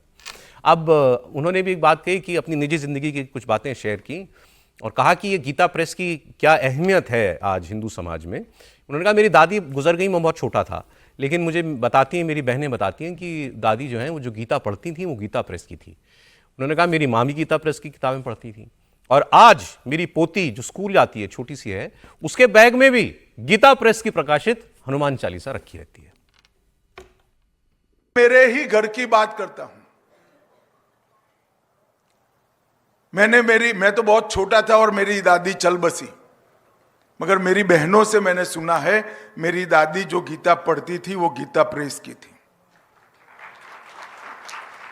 मेरी मां ने भी गीता प्रेस के पुस्तक पढ़े और आज मेरी पोती भी अपनी स्कूल के बक्से में हनुमान चालीसा रख कर जा रही है, वो गीता प्रेस। इस पर बात करते हैं योगी आदित्यनाथ का। प्रयागराज माघ मेले में एक बहुत बड़ा स्टेटमेंट आया है, अभी आप हमारे साथ रहेगा, वो बयान निकलवा के आपको अभी सुनवाता हूं मैं, तब तक हम जरा इस पर बात कर लेंगे कि हिंदुत्व में वजन हिंदुत्व का कम ना पड़े, ये प्रयास सारे जारी हैं और अब इसमें कोई शक भी नहीं है। और अब धीरे धीरे मेरा तो ये मानना है कि मोदी जी, उसके बाद योगी जी, अमित शाह जी, ये तीन तो ऐसे धुरंधर हैं जो मतलब हिंदुत्व के मामले में कौन किससे आगे, ये तो आप कंपेयर नहीं कर सकते। देवेंद्र फडणवीस भी है। हाँ, मैं कह रहा हूं बीजेपी की सारी लीडरशिप अब विवाद मत कीजिए ना, और हिंदुत्व पर बात कीजिए आप भी। मतलब मैं कह रहा हूं पिछले 10 सालों में अगर देखें, पिछले 10 सालों में धीरे धीरे हिंदुत्व को लेकर और वोकल, और मैं कहूंगा और खुल के बोलना शुरू कर दिया पूरी पार्टी ने, पूरी बीजेपी ने। नहीं, मुझे लगता है कि भारतीय जनता पार्टी जब बनी 1980 से लेकर लगातार बोलती रही, और राम जन्मभूमि आंदोलन तो भारतीय जनता पार्टी का हमेशा मैनिफेस्टो में रहा है, खुलकर बात करती रही। लालकृष्ण आडवाणी तो रथ यात्रा अपने लिए निकाली, लेकिन 2014 के बाद जिस तरीके से प्रधानमंत्री मोदी ने हिंदुत्व को लेकर एक जो लंबी लकीर खींची है और खुलकर प्रधानमंत्री मोदी ने अपनी बात रखी, अमित शाह रखती है, भारतीय जनता पार्टी ने जिस तरीके से अपने आप को खुलकर हिंदुत्व की पार्टी और हिंदुत्व की बात पूरे देश में करना शुरू करा है, मुझे लग रहा है उसका एक असर अब पूरे देश में भारतीय जनता पार्टी का जो भगवाकरण पूरे देश के अंदर हो रहा है बहुत दिखने लगा। और अब जब भी हिंदुत्व की बात आती है तो कौन सी पार्टी नजर में आती है? भारतीय जनता पार्टी नजर आती है। हिंदुत्व की बात करना है तो कौन पार्टी करती है? भारतीय जनता पार्टी करती है। तो इसलिए आज हिंदुत्व और भारतीय जनता पार्टी को एक दूसरा का पर्याय देश की राजनीति में माना जाता है कि हिंदुत्व पे अगर कोई संकट है तो भारतीय जनता पार्टी इस बात को उठाएगी।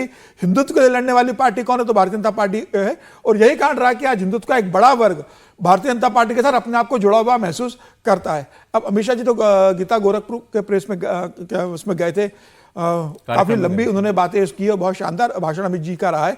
55 करोड़ किताबें अभी तक गोरखपुर प्रकाशित कर चुका है और हनुमान जी पोद्दार ने 1923 में इसको एस्टेब्लिश किया था। उस समय कौन कल्पना कर सकता था कि भाई हिंदुत्व के लिए जो इतने किफायती और कम कीमतों पर किताबों का प्रकाशन कर रहे हैं यह सर्वाइव कर पाएगी।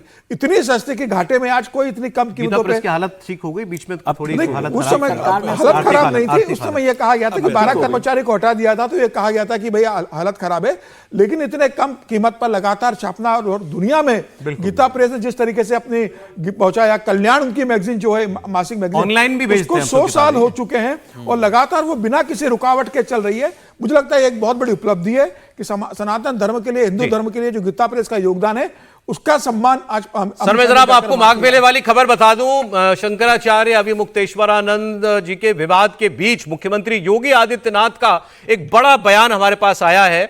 उन्होंने कहा है कि सन्यासी और संत के लिए धर्म सर्वोपरि होता है। योगी आदित्यनाथ बोले सन्यासी के लिए धर्म सर्वोपरि है और सन्यासी की कोई व्यक्तिगत संपत्ति नहीं होती। योगी आदित्यनाथ ने कहा राष्ट्र ही सन्यासी का स्वाभिमान है। फिर आगे उन्होंने कहा है धर्म की आड़ में सनातन को कमजोर करने की साजिश हो रही है। बहुत से कालनेमी सनातन को बदनाम कर रहे हैं, बहुत से कालनेमी सनातन को बदनाम कर रहे हैं, ये योगी आदित्यनाथ ने माघ मेले में कहा है। अब मैं 1+1=2 नहीं कर रहा हूं, आपको करना हो तो कीजिएगा, मैं किसी के साथ इस बयान को नहीं जोड़ रहा हूं, लेकिन उन्होंने ये कहा है। आप दांतों के डॉक्टर वाला काम कर रहे हैं। दो लड़ रहे थे और दोनों के बाद जो भी नीचे जाता था कहता मारो इसका दांत तोड़ दो। किसी ने पूछा भाई आप किसके पक्ष में हैं? तो बोला मैं किसी के पक्ष में नहीं, मैं दांतों का डॉक्टर हूं, इलाज कराने के लिए। कालनेमी शब्द आप क्या सीधे कह रहे हैं, कहा है उनके लिए? भाई देखिए अभिमुक्त स्वरानंद के लेकिन जो एक बात जो हमारे लिए इंपॉर्टेंट है, क्योंकि हमें उस पर एक फैसला करना है कि ये जो बोर्ड ऑफ पीस बनना था केवल गाजा के लिए था, इसको लेकर ट्रंप ने क्या प्लान बनाया है पता तो चले। न्योते बांट दिए 60 देशों को, भारत को भी न्योता आया है, हमने ना हाँ किया ना किया कि हम इसमें जाएंगे कि नहीं जाएंगे। ये भी आपको मालूम है कि इसकी एक फीस भी लगेगी, $1 बिलियन, $1 अरब इसकी फीस लगेगी। हम दे सकते हैं, कोई प्रॉब्लम नहीं है, लेकिन क्या हम उसका हिस्सा बनेंगे? अब इससे पहले आपको यह जानना चाहिए कि ट्रंप ने क्या बोला उसके बारे में, क्योंकि पहली बार इसके लिए एक बड़ी बात उन्होंने कही है और किस किस देश ने हां कर दी है, किस किस देश ने ना कर दी है।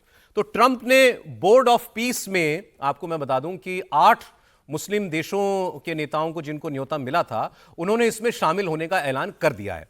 और इस फैसले के साथ ही गाजा युद्ध के बाद की व्यवस्था और वैश्विक विवादों के समाधान को लेकर के अब ये बोर्ड ऑफ पीस काम करेगा, ये भी बिल्कुल क्लियर हो गया। ये लगभग यूएन जैसा बना दिया, यूएन की एक पैरेलल बॉडी बना दी है। ये जो 8 देश हैं, इन्होंने एक जॉइंट लेटर निकाला, जॉइंट प्रेस रिलीज निकाली है कि हाँ हम शामिल हो रहे हैं बोर्ड ऑफ पीस में, ट्रंप के बोर्ड ऑफ पीस में। इसमें कौन कौन है?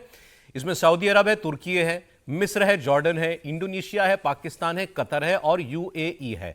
ये बात आपको बता दूं कि ये सारे वो देश हैं, जब ये गाजा में सीज फायर का प्लान ट्रंप ने बनाया था तो उस वक्त इन्होंने यूएन में ही, बड़ी मजेदार बात है, आज इस यूएन को ये कहते हैं कि कुछ नहीं करता, वहीं यूएन की साइडलाइंस पर ये मीटिंग हुई थी, मुझे याद है, और इन सारे 8 देशों, मुस्लिम देशों के नेता वहां गए थे, इन्होंने ट्रंप से मुलाकात की थी और उसी के बाद पाकिस्तान ने इसको प्लान को अप्रूव किया था और फिर मार पड़ी थी इनको अपने देश में, आपको याद होगा, बहुत गोलियां चली थी, प्रदर्शन हुए थे, कई लोग मारे गए थे। एनीवे, पाकिस्तान ने भी हां कर दी और साथ में 7 और मुस्लिम देश हैं। किस किस ने ना किया है, अब आपको मैं वो भी बता देता हूं।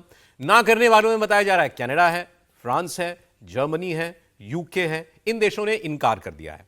अब सवाल यह कि ये बोर्ड ऑफ पीस करेगा क्या? ट्रंप ने कहा, उन्होंने पहली बार खुलकर यूएन शब्द बोर्ड ऑफ पीस के साथ जोड़ा। उन्होंने कहा मैं इसके लिए उन लोगों को न्योते दे रहा हूं जो वाकई दुनिया में शांति स्थापित करने के लिए कुछ कर सकते हैं, यूएन से तो कुछ होता नहीं, ये उन्होंने कहा। फिर सबसे मजेदार बात यह, मतलब हम पे टैरिफ किस बात का है कि हम रूस से तेल खरीदते हैं, आज तक नहीं हटा वो। और बोर्ड ऑफ पीस के लिए ट्रंप पुतिन को न्योता दे रहे हैं और पुतिन न्योता कबूल कर रहे हैं और पुतिन उसका पैसा भी देंगे, तब कोई प्रॉब्लम नहीं है। तो ये डुअल स्टैंडर्ड्स, हमारा तेल खरीदना सबसे बड़ी समस्या पूरी दुनिया के लिए। एनीवे, तो उन्होंने जब इनसे सवाल सीधा ये हुआ कि साहब आपने पुतिन को क्यों बुलाया, तो उन्होंने कहा देखो पुतिन एक ऐसा आदमी है, स्ट्रांग आदमी है, वो जो जिसलिए मैंने ये peace of Board of Peace बनाया वो उसके काम कर सकता है, वरना ये बच्चों को मैं इस बोर्ड पे रख के क्या करूंगा। आप पूछेंगे बच्चे कौन, बताएंगे आपको, पहले सुनिए उनकी बात। Because we want everybody, we want all nations where people have control, people have power. That way we're never going to have a problem. This is the greatest board ever assembled, and everybody wants to be on it. But yeah, I have some controversial people on it, but these are people that get the job done. These are people that have tremendous influence, and if I put all babies on the board, there wouldn't be very much. So he was invited, he's accepted. Many people have accepted. I don't know of anybody that hasn't accepted. But it's going to be great. I think the Board of Peace will. So what will I do with these babies on the board? ये babies जो है वो Europe वालों को कह रहे हैं, छोटे छोटे देश हैं, इनको मैं लेके क्या करूंगा। अच्छा, बात वो गलत नहीं कह रहे। ये ग्रीनलैंड की रक्षा करने के लिए मालूम है किस देश ने कितने भेजे थे? यूके ने भेजा था 1 सैनिक, जर्मनी ने भेजे थे 15। तो वो बात तो वो ठीक ही कह रहे हैं कि ये क्या करेंगे ये लोग, इनको मैं लेके करूंगा क्या? मुझे ऐसे चाहिए तगड़े आदमी जो भाई झगड़ा निपटा सके। अब पुतिन की बात सुन लीजिए। यूरोप को लेकर जो कुछ कहा ट्रंप ने, और वो बहुत टाइम से कह रहे हैं, पुतिन ने बड़ी मार्के की बात कह दी। उन्होंने कहा देखो, पहली बात तो आप ये जान लो कि ये यूरोप के सारे देश ये ट्रंप को पसंद नहीं करते, ये पसंद करते थे बाइडन को। अब बाइडन चला गया, क्या करें? तो मजबूरी है कि इनको ट्रंप के साथ बात करनी पड़ रही है और ये कंफर्टेबल नहीं है ट्रंप से बात करने में। लेकिन ट्रंप जिस किस्म के व्यक्ति हैं और जिस किस्म की लीडरशिप उनकी है, स्टाइल ऑफ लीडरशिप है, आप देखेंगे बहुत जल्दी ये आज यूरोप के जितने देश आपको लगता है आंखें दिखा रहे हैं ट्रंप को, उन्होंने कहा they will go to their master with their tails wagging, पूंछ हिलाते हुए अपने मालिक के पास जल्दी चले जाएंगे। तो ये 2 बयान क्योंकि ट्रंप पुतिन पे बोले, पुतिन ने इनके बारे में बात की, हमने की। सर अब सवाल ये क्लियर हो गया, ट्रंप ने क्लियर कर दिया कि ये board of piece is the new United Nations. Clear है ना? कोई कंफ्यूजन नहीं? कोई कंफ्यूजन नहीं। हम लोग पहले भी इस पर चर्चा की थी कि वो एक पैरेलल सिस्टम खड़ा करना चाहते हैं। उसका फर्स्ट स्टेप तक जब यूएन और तमाम संस्थाओं से विड्रॉ कर लिया था यूएस ने, एक तरह से पहले विड्रॉ कर लिया और अब एक नया पैरेलल सिस्टम खड़ा करना वो चाह रहे हैं, जिसमें सब लोगों को शामिल करें, पैसा आ जाए और जो ताकतवर देश, वो जो बच्चों की बात कर रहे हैं, वो ताकतवर देश साथ मिलाकर एक करना चाहते हैं। और वो आप देख रहे हैं पुतिन के साथ, भले ही वो हम पर टैरिफ लगा रहे हो, लेकिन पुतिन से दोस्ती बनाए रखना वो चाहते हैं। चीन के साथ भी वो दोस्ती बनाए रखना चाहते तो भारत के साथ भी है, तो वो मजबूत देशों के साथ रह सकते हैं। यूरोप को लेकर जो बार बार होता रहा, यूरोपियन कंट्रीज़ को हम बार बार चर्चा करते रहे कि यूरोपियन कंट्रीज भले ही कितने भी बड़े हो जाए, वो अमेरिका के खिलाफ लड़ाई लड़ने की ताकत नहीं रखते। लेकिन एक बड़ा काम हुआ कि जब यूरोप और नाटो के कंट्रीज एक साथ हुए तो ग्रीनलैंड पर ट्रंप साहब का रुख बदल गया। जो हथियार रहे थे, आगे बताएंगे सर, वो सारी बातें, वो बयान है तो वो निकाले लेकिन हुए। अभी मैंने आपको बताया, ये जो मुस्लिम देशों ने जिन्होंने हामी भरी है, मुस्लिम देशों ने भी उसमें 8 देश जो है उसमें शामिल हो गए, तो वो तो सभी लोग होंगे ना। यूनाइटेड नेशंस की तरह से ही एक पैरेलल सिस्टम खड़ा करना चाहते हो, मुस्लिम देशों को अलग करके तो नहीं रह सकते आप। नहीं, ये खुशी खुशी गए या ट्रंप को नाराज नहीं करना नहीं, चाहता? ट्रंप को नाराज नहीं करना। ज्यादातर लोगों के बारे में भी ये सवाल पूछ सकते थे आप। सर ये गाजा पीस बोर्ड ट्रंप की बारात है। हाँ, पूरी दुनिया को ट्रंप इकट्ठा करके अपनी बारात में इजराइल लेकर जाना चाह रहे हैं। उसमें दोस्त भी शामिल है, दुश्मन भी शामिल है, रूस को भी इनवाइट कर रहे हैं। और जो दोस्त अपनी बारात में पैसे नहीं है शादी में आने के लिए, उससे कह रहा तेरे पैसे भी मैं दूंगा, 1 अरब डालो तो चिंता मत कर, तू आ जरूर, पैसा मैं भर दूंगा। देखिए, इसमें ऐसा हुआ सर, मैं एक एनालिस्ट को सुन रहा था, था। उन्होंने कहा कि देखो, इसमें जो लोग मना करेंगे वो लोग हैं जो सक्षम है, जो सक्षम लोग होंगे वो मना करेंगे इसमें जाना, क्योंकि ट्रंप को तो चौधराहट चाहिए। आप क्यों जाके, तो आप वहां जाकर ट्रंप की चापलूसी करने के लिए कोई सक्षम और स्वाभिमानी देश नहीं चाहेगा, वैसे तो नहीं चाहेगा। क्या पुतिन करेंगे? सुनिए, तो पुतिन ने हाँ कर दी है, पुतिन ये सेड यस, लेकिन उनके पुतिन तो अलग ही रेंज, अलग वो हो गई ना सर, लीग ही अलग हो गई। उनको तो बना के रखनी है, उनको तो यूरोप को काटना है।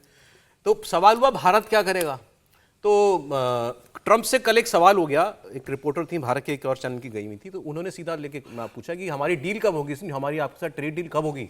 तो उन्होंने कहा कि पहले तो I really like your prime minister Modi, मेरी उनसे बहुत अच्छी दोस्ती है, ये उनका नाम लेकर उन्होंने बोला, and we will have a great deal soon, हम बहुत जल्दी एक डील कर लेंगे। भारत को लेकर उन्होंने ये कहा। दूसरा, वो जो हम बात कर रहे थे कि जो लोग जा रहे हैं बोर्ड में, वो कौन कौन है, जो ट्रंप को नाराज करना अफोर्ड नहीं कर सकते, या जो अपने देश में किसी परेशानी में घिरे हुए हैं और उनको ट्रंप की मदद चाहिए। पाकिस्तान को ट्रंप चाहिए, सऊदी अरब यूएई के भी झगड़ा चल रहा है, वो दोनों गुड बुक्स में रहना चाहते हैं ट्रंप की। कतर के ऊपर इजराइल हमला कर चुका है, जो अमेरिका में निर्भर है वो जाना चाहते हैं। लेकिन आप देखिए, फ्रांस तैयार नहीं हो रहा, ब्रिटेन तैयार नहीं हो रहा, जर्मनी नहीं हो रहा, तो जो अमेरिका के सबसे करीबी देश है, यूरोपियन यूनियन के जो देश है, जो नाटो में अमेरिका के साथ है, वो देश जा नहीं रहे। और रूस को आप इनवाइट कर रहे हो, तो क्या रूस के साथ ये बाकी देश कंफर्टेबल फील करेंगे? क्या फ्रांस रूस को एक्सेप्ट वहां करेगा? क्या ब्रिटेन वहां उसको एक्सेप्ट करेगा? क्या नहीं किया ना सर, नहीं जा रहे वो लोग। तो ट्रंप क्या चाहते हैं? ट्रंप ये चाहते हैं कि भाई अब नाटो खत्म हो जाए, संयुक्त राष्ट्र खत्म हो जाए, एक नया वर्ल्ड ऑर्डर बन जाए जिसका नेतृत्व मैं करूं। तो मुझे लग रहा है कि इतने लोगों बनाकर ट्रंप जो खिचड़ी बनाना चाह रहे हैं, या कुछ सिरे चढ़ने वाला है, सब देश इसमें टूटेंगे। और मुझे लग रहा है आखिर में फिर नया चाइना ने मना कर दिया, चाइना ने मना कर दिया, मुझे नहीं जाना। लीग ऑफ नेशन बना था, और लीग ऑफ नेशन जो है वो अमेरिका के इनिशिएटिव पर ही बना था, लेकिन अमेरिका की सीनेट ने और संसद ने उसे मना कर दिया। अमेरिका वो बना ही नहीं, उसका मेंबर ही नहीं बना। सेकेंड वर्ल्ड वॉर के बाद जो ये यूनाइटेड नेशन बना है, वो भी तो अमेरिका की देन है, उसमें बहुत बड़ी भूमिका अमेरिका की। सर लेकिन वो सारे काम देशों ने मिल बैठ के किए थे। मैं तो आदमी कमरे में सोचता और अनाउंस कर देता है। मैं वही उसी मुद्दे को बात कर रहा हूं कि यहां तो ये तो ट्रंप की बारात है, जो समीर जी ने कहा है, ये तो अमेरिका की भी बारात नहीं है, अलग सोचना है। इसके ट्रंप आजीवन अध्यक्ष रहेंगे।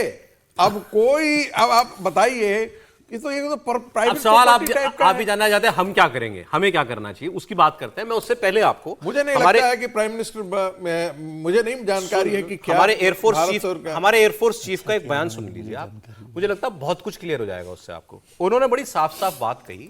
उन्होंने कहा आप दुनिया की आर्थिक शक्ति बड़ी से बड़ी बन जाए, कोई आप सुरक्षित नहीं है जब तक आपके पास हार्ड मिलिट्री पावर नहीं है। ये सब मिलिट्री पावर के लिए तो कर रहे हैं ट्रंप, मिलिट्री पावर, तो वही बात कह रहे हैं। उन्होंने 2-3 बातें कही। उन्होंने कहा अभी वेनेजुएला के साथ क्या हुआ, सद्दाम हुसैन के साथ इराक में क्या हुआ था, सक्षम नहीं थे, चढ़ गए अमेरिका के लोग सेना लेकर के।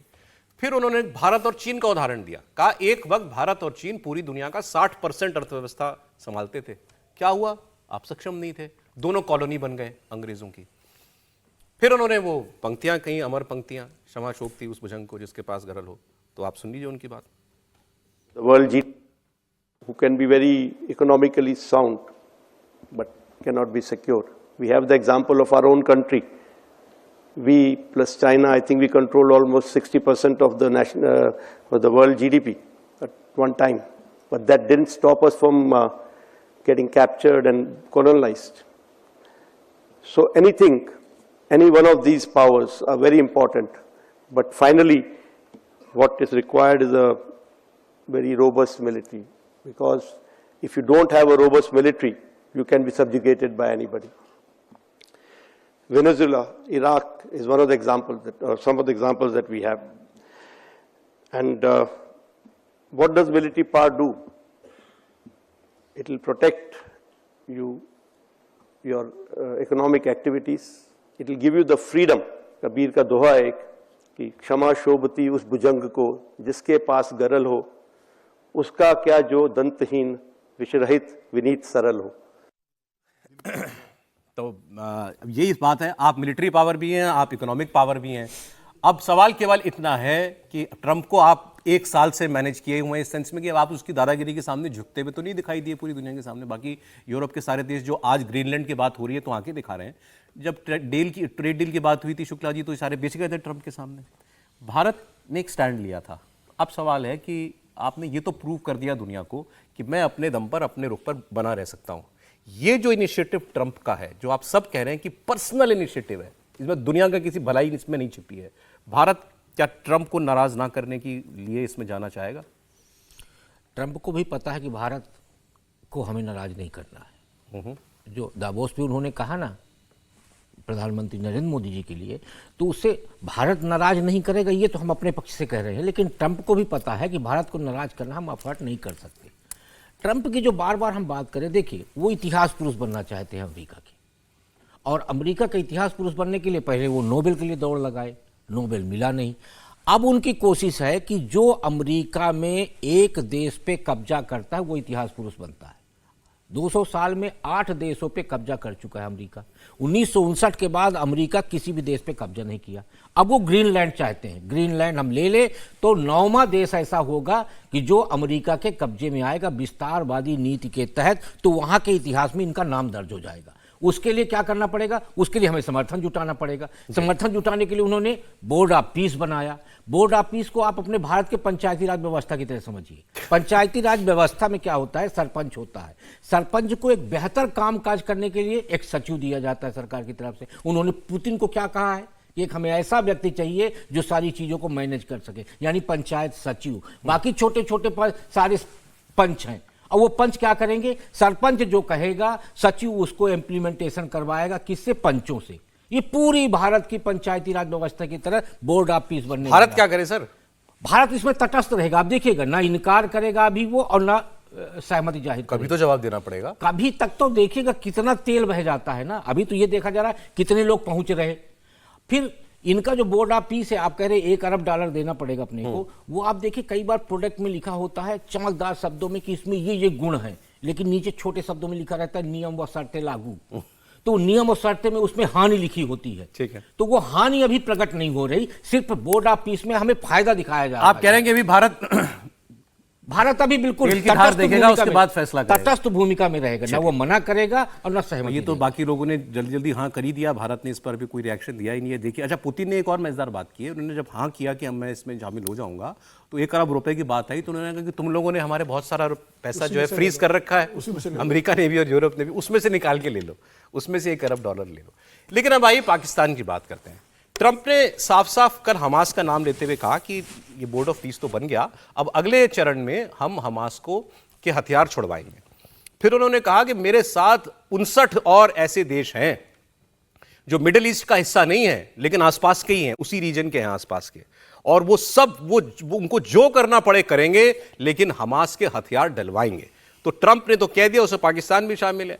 अब पाकिस्तान की गर्दन फंसी हुई है कि भाई मैं बोर्ड ऑफ पीस में जा भी रहा हूं, लेकिन जिस काम के लिए बुलाया है वो मैं करना भी नहीं चाहता, मतलब अपनी सीना लगाना नहीं चाहता हमास के सामने। तो पाकिस्तान करेगा क्या? ट्रंप की बात जरा सुनिए आप हमास पे। I mean, I think we have peace in the Middle East. There are some little situations like Hamas and Hamas has agreed to give up their weapons. Now, you know, they were born with a weapon in their hand, so it's not easy to do. When they were born with a rifle in their hand. It's not an easy thing for them, but that's what they agreed to. They've got to do it. And we're going to know, Jared, over the next 2 or 3 days, certainly over the next 3 weeks, whether or not they're going to do it. If they don't do it, they'll be blown away very quickly. They'll be blown away. You know, we have 59 countries that are part of that whole peace deal. And some of those countries aren't even they're near the Middle East, but they're not in the Middle East traditionally. And they want to come in and take out Hamas. They want to come in. They want to do whatever they can. There's a problem with Hezbollah in Lebanon, and we'll see what happens there, but that's a problem. अब Trump कह रहे हैं सारे देश मिलकर Hamas को हराएंगे, लेकिन शहबाज शरीफ की मजबूरी देखिए, जो होता है क्या सर मुड़ाते ही ओले पड़े, और राह चलते कोई मिल जाए आपको, तो राह चलते चलते उनको फिलिस्तीन के प्रधानमंत्री मिल गए। वो तस्वीर होगी, वो दिखा दीजिए जरा। अच्छा, वो खुद जाके उन्होंने इंट्रोड्यूस, ये जो व्यक्ति हैं, तो इनको मिल गए फिलिस्तीन के प्रधानमंत्री। उन्होंने कहा मैं प्राइम मिनिस्टर ऑफ फिलिस्तीन। उन्होंने कहा oh how are you brother, doing great. अब उनको क्या पता ब्रदर तो फौज लेके आने वाला है, बोला हुआ है उसको ट्रंप ने कि फौज लेके ब्रदर की हथियार डलवाओ। तो ये प्रॉब्लम है उनकी, वो क्या करें। तो इस पर बहुत बड़ी दुविधा में है पाकिस्तान। मैं आपको अगला बयान सुनवाता हूँ, उससे बहुत कुछ क्लियर हो जाएगा। आगे चलिए जरा।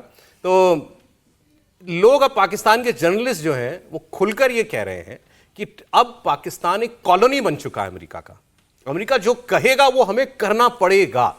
और फिर उन्होंने खुद ही सवाल पूछा, चलो तुम चले तो गए बोर्ड में, अब ये बताओ ये 1 अरब रुपया लाओगे कहां से आएगा ये 1 अरब का जो अमाउंट है, क्योंकि पाकिस्तान के पास पैसा है कहां।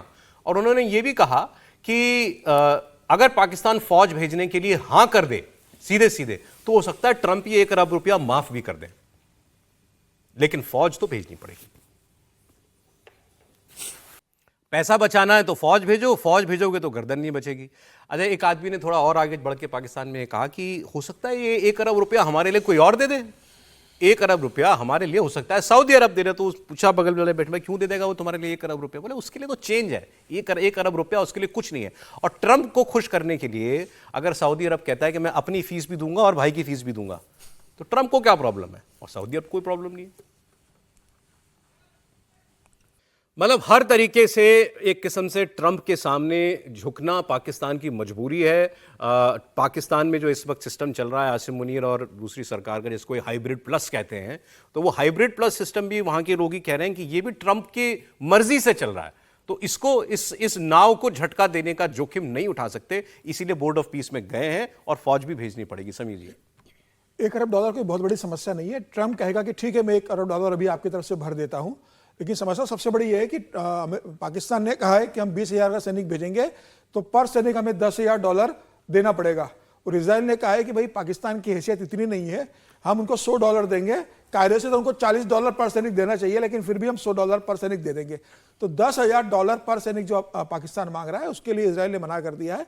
और $40 प्रति पाकिस्तानी सैनिक देने का वादा किया है। तो क्या पाकिस्तान जो इतना भिखारी बन चुका है वो स्टेज पे चला जाएगा कि $40 प्रति सैनिक के हिसाब से अपने सैनिक भेजने को तैयार होगा?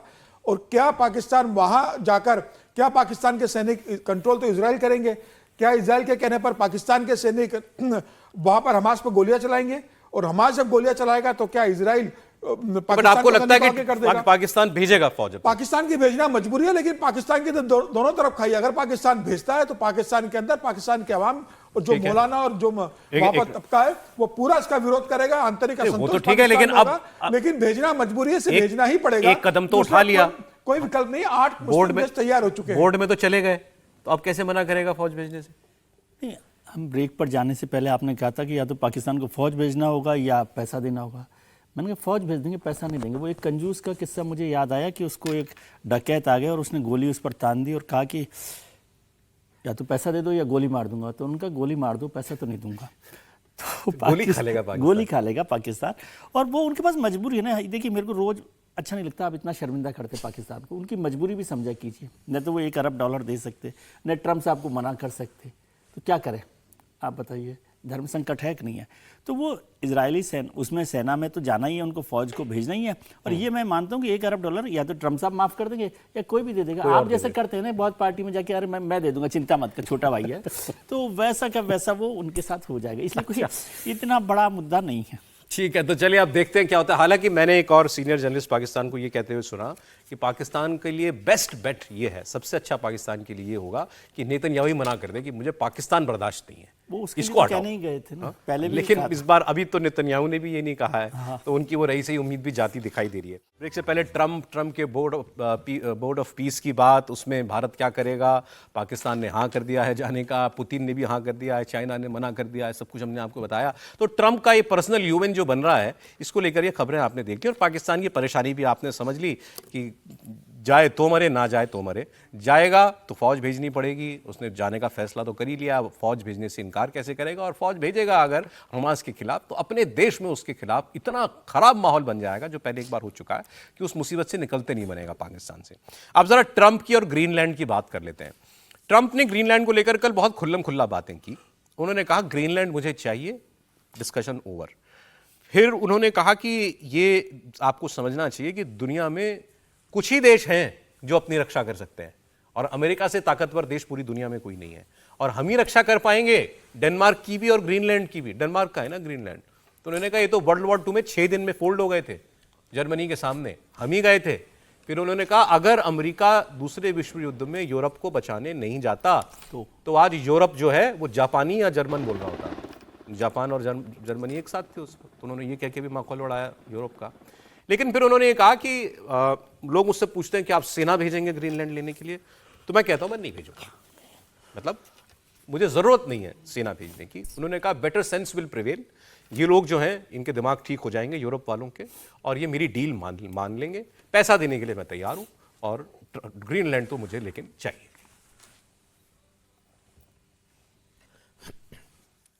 But every NATO ally has an obligation to be able to defend their own territory. And the fact is, no nation or group of nations is in any position to be able to secure Greenland other than the United States. We're a great power, much greater than people even understand. I think they found that out 2 weeks ago in Venezuela. We saw this in World War II when Denmark fell to Germany after just 6 hours of fighting and was totally unable to defend either itself or Greenland. So the United States was then compelled, we did it, we felt an obligation to do it, to send our own forces to hold the Greenland territory, and hold it we did at great cost and expense. They have a choice. You can say yes, and we will be very appreciative, or you can say no, and we will remember. हाँ करोगे तो अच्छा है, ना करोगे तो मैं याद रखूंगा, और ट्रंप याद रखेंगे तो क्या करेंगे। अच्छी बात ये हुई कि ट्रंप ने अपने पोडियम वाले बयान में भी, और उसके बाद बैठ के जब किसी की बेइज्जती कर रहे थे तो इंटरव्यू में, तो वहां भी जो है इन्होंने कहा कि military option is not on the table, मतलब मैं मिलिट्री का प्रयोग नहीं करूंगा।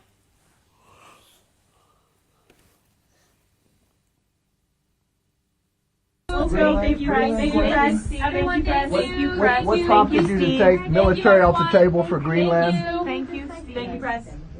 Thank you, press. Well, we'll see what happens. The military's not on the table. I don't think it'll be necessary. I really don't. Okay.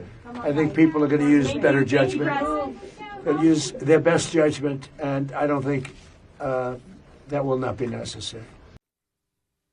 तो professor मेरा सवाल यह है, मिलिट्री फोर्स ये यूज करेंगे नहीं, पैसे से बिकने के लिए ग्रीनलैंड और डेनमार्क तैयार नहीं है, Germany, UK, France, European union सब कह रहे हैं कि ट्रंप दादागिरी कर रहे हैं और हम डेनमार्क के साथ खड़े हैं, तो कैसे मिलेगा डेनमार्क ट्रंप को, ग्रीनलैंड सॉरी। अच्छा, खड़े होकर के क्या कर लेंगे यूरोप के देश? उन्होंने डील कैंसिल कर दी है, डील रोक दी है, ट्रेड डील रोक दी है। अच्छी बात, वो भी ट्रेड के कारण हुआ है। एक कहानी याद आ गई कि एक बंदर जो था और एक सियार, दोनों की एक दोस्ती थी जंगल में। सियार को बाघ ने पकड़ लिया, बंदर ने कहा कि नहीं नहीं हम तुमको छुड़ाते हैं। सुबह से शाम वो चिल्लाता रहा कि छुड़ाओ भाई, एक दूसरे से, एक टहनी से दूसरे टहनी तक बंदर दौड़ता रहा, भागता रहा। बोला छुड़ाओ तो कहा हम प्रयास तो कर ही रहे हैं ना, इतनी देर से प्रयास कर रहे हो। वही स्थिति यूरोप की आज के दिन में है। मिलिट्रीली जिस दिन वो तय करेगा उस दिन ग्रीनलैंड उसका होगा। Not on the table, military option. लेकिन ट्रंप अभी कह रहे हैं, लेकिन जिस दिन ट्रंप को ये लगेगा कि नहीं ये हमारे लिए आवश्यक है, और वो मान चुके हैं कि हमारे लिए आवश्यक है। नहीं, लेकिन सेना उतारने से उनको एक डर है। नहीं, एक मिनट, सेना उतारने से उनको डर कुछ नहीं है। वो सिर्फ अभी यूरोप को ये नहीं चाहते हैं, नाराज नहीं करना चाहते हैं, बस इतनी बात है कि वो चाहते नहीं है कि यूरोप नाराज हो जाए। सर तो कोई नुकसान दिखता होगा ना, तभी तो नाराज नहीं करना चाहते। ट्रेड वाला मामला भी है, उनका नुकसान है। ट्रेड वाला भी पार्ट जो है उसको हम लोग इग्नोर कर रहे हैं जी। ट्रेड इंपॉर्टेंट है उनके। हालांकि एक अपडेट इंपॉर्टेंट मैं आपको बता दूं, ट्रंप ने जो 10% टैरिफ ग्रीनलैंड पर बात ना मानने के लिए यूरोप के देशों पर लगाया था, वो वापस ले लिया है।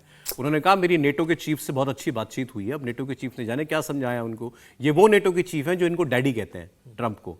तो उन्होंने कुछ बताया डैडी के बारे में, और डैडी ने जो है 10% टैरिफ माफ कर दिया। ये है। लेकिन सर ये कैसे मुद्दा सुलझेगा? मिलिट्री नहीं भेज रहे तो बहुत अच्छी बात है, मतलब वो नेटो तोड़ना नहीं चाहते और यूरोप के देशों के साथ बहुत दशकों पुरानी दोस्ती खत्म नहीं करना चाहते। देखिए, उन्होंने डेनमार्क पे एक दबाव बनाया। अब दबाव बनाने के बाद वो उसको भयभीत कर रहे हैं। वो भयभीत इसलिए कर रहे हैं कि 1959 में डेनमार्क इनको वर्जिन बेच चुका है, और इनको लग रहा है कि यदि हम थोड़ा सा और प्रेशर बनाएंगे तो डेनमार्क हमें ग्रीनलैंड बेच देगा। हाँ, ये खरीदना चाहते हैं। ये खरीदना चाहते हैं। 700 बिलियन डॉलर। जहां तक सेना उतारने की बात है, देखिए बुद्धिमान है ट्रंप। हम यूक्रेन को बड़ा हल्के में ले रहे थे और कह रहे थे कि जब रसिया से लड़ाई होगी तो 5-7 दिन में यूक्रेन हार जाएगा, यही कह रहे थे ना। आज 1.5 साल हो गया है, युद्ध खत्म नहीं हुआ। 3 साल हो गया, अभी युद्ध खत्म नहीं हुआ। मान लीजिए यदि ये सेना उतारे और डेनमार्क के साथ कोई और देश आके खड़ा हो गया और युद्ध लंबा खिंच गया, तो अमेरिका की बदनामी होगी या नहीं होगी? कौन खड़ा होगा सर? नहीं, कोई नहीं खड़ा। नहीं, देखिए ये हमारा आपका आंकड़ा है। लेकिन पैसे से यूरोप जाने देगा डेनमार्क को अमेरिका के पास? देखिए, पैसे से डेनमार्क यदि इतना भयभीत हो जाएगा, यदि वो बेचने को तैयार हो जाएगा, तो यूरोप क्या करेगा? और यूरोप में इतने ताकतवर देश हैं कि जो अमेरिका से टकराव ले सके।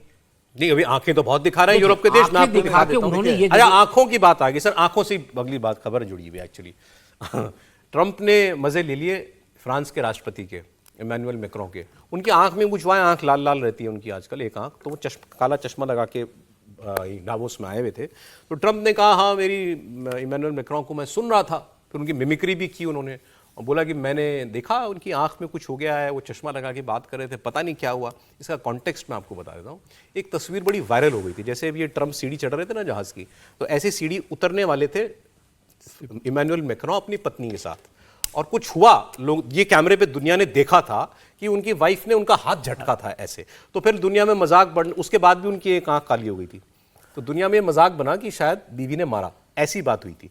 तो ट्रंप कुछ मतलब वो रिडिक्यूल करना चाह रहे थे इमैनुअल मैक्रों को, क्योंकि मैक्रों ने बहुत कठोर शब्द एक ही दिन पहले बोले थे उनके लिए। तो सुनिए पहले आप ट्रंप की बात। Emmanuel Macron, I watched him yesterday with those beautiful sunglasses. What the hell happened? But we do prefer respect to bullies. We do prefer science to plotism. And we do prefer rule of law to brutality. We have a place where rule of law and predictability is still the rule of the game. But we do prefer respect to bullies. We do prefer science to plotism. And we do prefer rule of law to brutality. You're welcome in Europe, and you are more than welcome to France.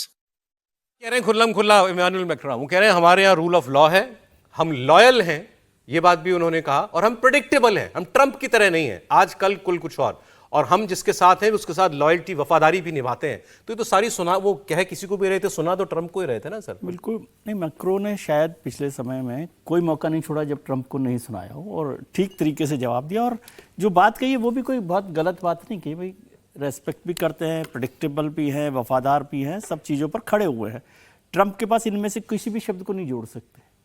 हालांकि बस मुझे हैरानी हुई जब उन्होंने Greenland के बारे में 2 ऑप्शंस दिए और कहा कि या तो वो यस कहे या नो कहे, तो मैं याद रखूंगा। याद रखूंगा। नहीं, मुझे लगता था कि ट्रंप साहब कहेंगे कि उनके पास केवल 2 ऑप्शन है कि या तो वो यस कहे या फिर यस कहे। ठीक बात है। लेकिन ट्रम्प साहब थोड़ा सा विनम्र होकर उन्होंने कुछ बात कही है। मुझे लगता है ग्रीनलैंड को वो खरीदने की तैयारी में 1946 में भी अमेरिका ने कोशिश की।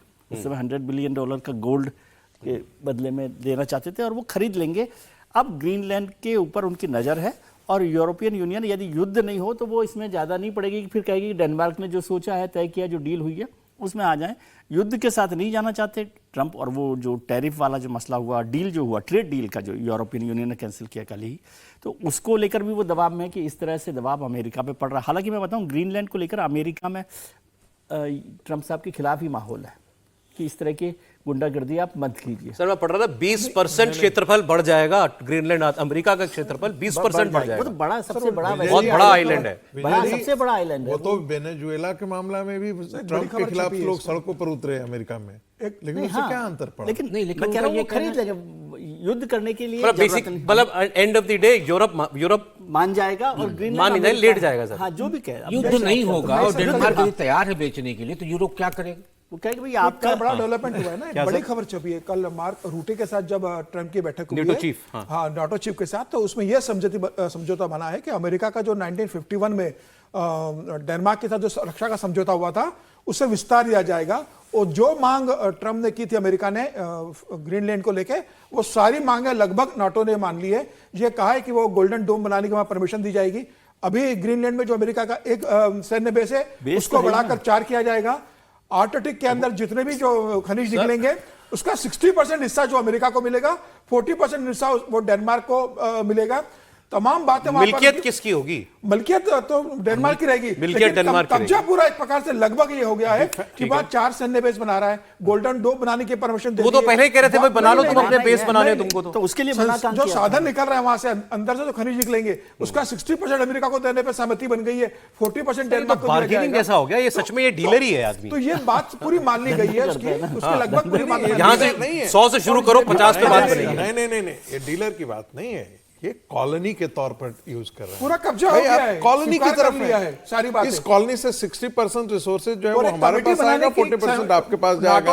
हमारा एयरबेस रहेगा वहां पर, डिफेंस बेस हमें पर रहेगा। परमिशन दे दी कि अमेरिका ने जो कमेटी बनाई है कि जिसमें उनके उपराष्ट्रपति जेडी वेंस रहेंगे, उनके फॉरेन सेक्रेटरी मार्को रूबियो रहेंगे और जो स्टीव विटकॉफ जो इसके करीबी मित्र है वो रहेंगे। ये कमेटी बनेगी और ये डेनमार्क को लेकर तय करेगी। तो लगभग ये तय है कि डेनमार्क का ग्रीनलैंड जो है उस पर अमेरिका का प्रभुत्व हो गया है, खरीदने की जरूरत नहीं पड़ी है। मतलब वो हो गया हमारे यहाँ जो बेनामी संपत्ति, बेनामी संपत्ति दे दी है, आप सब कीजिए, अमेरिका नाम उनका रहेगा, आप इसको इस्तेमाल कीजिए। अरे जो इन्होंने कनाडा को लेके बोला, अभी सर कह रहे थे कॉलोनी बनाना चाहते हैं तो ग्रीनलैंड को कॉलोनी बना लेंगे, वेनेजुएला को कॉलोनी इन्होंने बना लिया है। मैप पे दिखा दिया इन्होंने, कनाडा को भी दिखाया था अमेरिका के नक्शे में भी कनाडा को लेकर के। लेकिन जैसी सख्त भाषा बोली ट्रंप ने, ऐसी किसी देश, मित्र देश के लिए नहीं बोली, अभी तक नहीं बोली। यूके के लिए बोला, थोड़ा बहुत बोला कि ये बेवकूफ़ी कर रहे हैं, डिएगो गार्सिया का आइलैंड मॉरिशस को देना चाहते हैं, कुछ बोला। लेकिन कनाडा को लेके तो कहा, भाई तुम पल रहे हो हमारी वजह से, तुम जिंदा हो हमारी वजह से। और अगली बार जब बोलना, उनके मार्क कार्नी जो प्राइम मिनिस्टर हैं, क्योंकि वो बहुत कुछ बोल के गए थे एक दिन पहले, उन्होंने कहा था दुनिया का वर्ल्ड ऑर्डर जो है बदल रहा है, अब लॉयल्टी का कोई मायने नहीं रह गया है, बहुत पूरा सारी बातें ट्रंप की थी बिना नाम। ट्रेड को लेकर भी कहा था कि डिपेंडेंसी हम कम कर रहे हैं। इन्होंने, ट्रंप ने कहा मार्क कार्नी नाम लेके, मार्क अगली बार बोलने से पहले ध्यान देना, सोच के बोलना। Building a golden dome that's going to, just by its very nature, going to be defending Canada. Canada gets a lot of freebies from us, by the way. They should be grateful also, but they're not. I watched your Prime Minister yesterday. He wasn't so grateful. But they should be grateful to us. Canada lives because of the United States. Remember that, Mark, the next time you make your statements. अब तो इसके लिए दादागिरी शब्द भी छोटा पड़ गया है इन बातों के लिए। ये तो मतलब आप, ये ऐसी डिप्लोमेसी होती है? डिप्लोमेसी मतलब सर, डिप्लोमेसी वैसे है ना, हमेशा कमजोर देशों में हुआ करती है। गुंडागर्दी जो पावरफुल देश होते हैं ना, वो ऐसे ही बिहेव करते हैं। अमेरिका ने हमेशा गुंडागर्दी करी, तो लेकिन जलील करके कभी नहीं करी। हाँ, जलील, अब वो ये तो जलील करके ट्रंप साहब जलील करके कर रहे हैं। और मार्क को जिस तरह से बोला, लेकिन मार्क ने भी बहुत जबरदस्त तरीके से बोला था, बढ़िया बोल के गया। और ये एक और फैक्ट भी है कि यदि इंपोर्ट एक्सपोर्ट कनाडा का अमेरिका के साथ देखें तो उससे निकलना कनाडा के लिए मुश्किल काम है। और ट्रंप साहब बहुत गलत नहीं बोल रहे कि भाई उनकी फ्री बीज और उनका जो ट्रंप डील है उसी की वजह से कनाडा है। You live because of us. हाँ, तो वो कोई गलत बात सारा बहुत तरीके से नहीं कर रहा है, लेकिन अमेरिका उसके को बाद जाता जैसे है ना, बोल रहे हैं 60% के आसपास का ने भी export बहुत जाता अच्छे से बोला था कनाडा को लेकर। लेकिन अब मैं हमेशा ही मानता हूँ कि डिप्लोमेसी केवल तब तक चलती जब तक आप कमजोर हैं। लेकिन देखिए हुआ ग्रीस क्या, के सर राष्ट्रपति ने बहुत मजेदार बात बोली कल। किसने सर? ग्रीस के राष्ट्रपति ने क्या?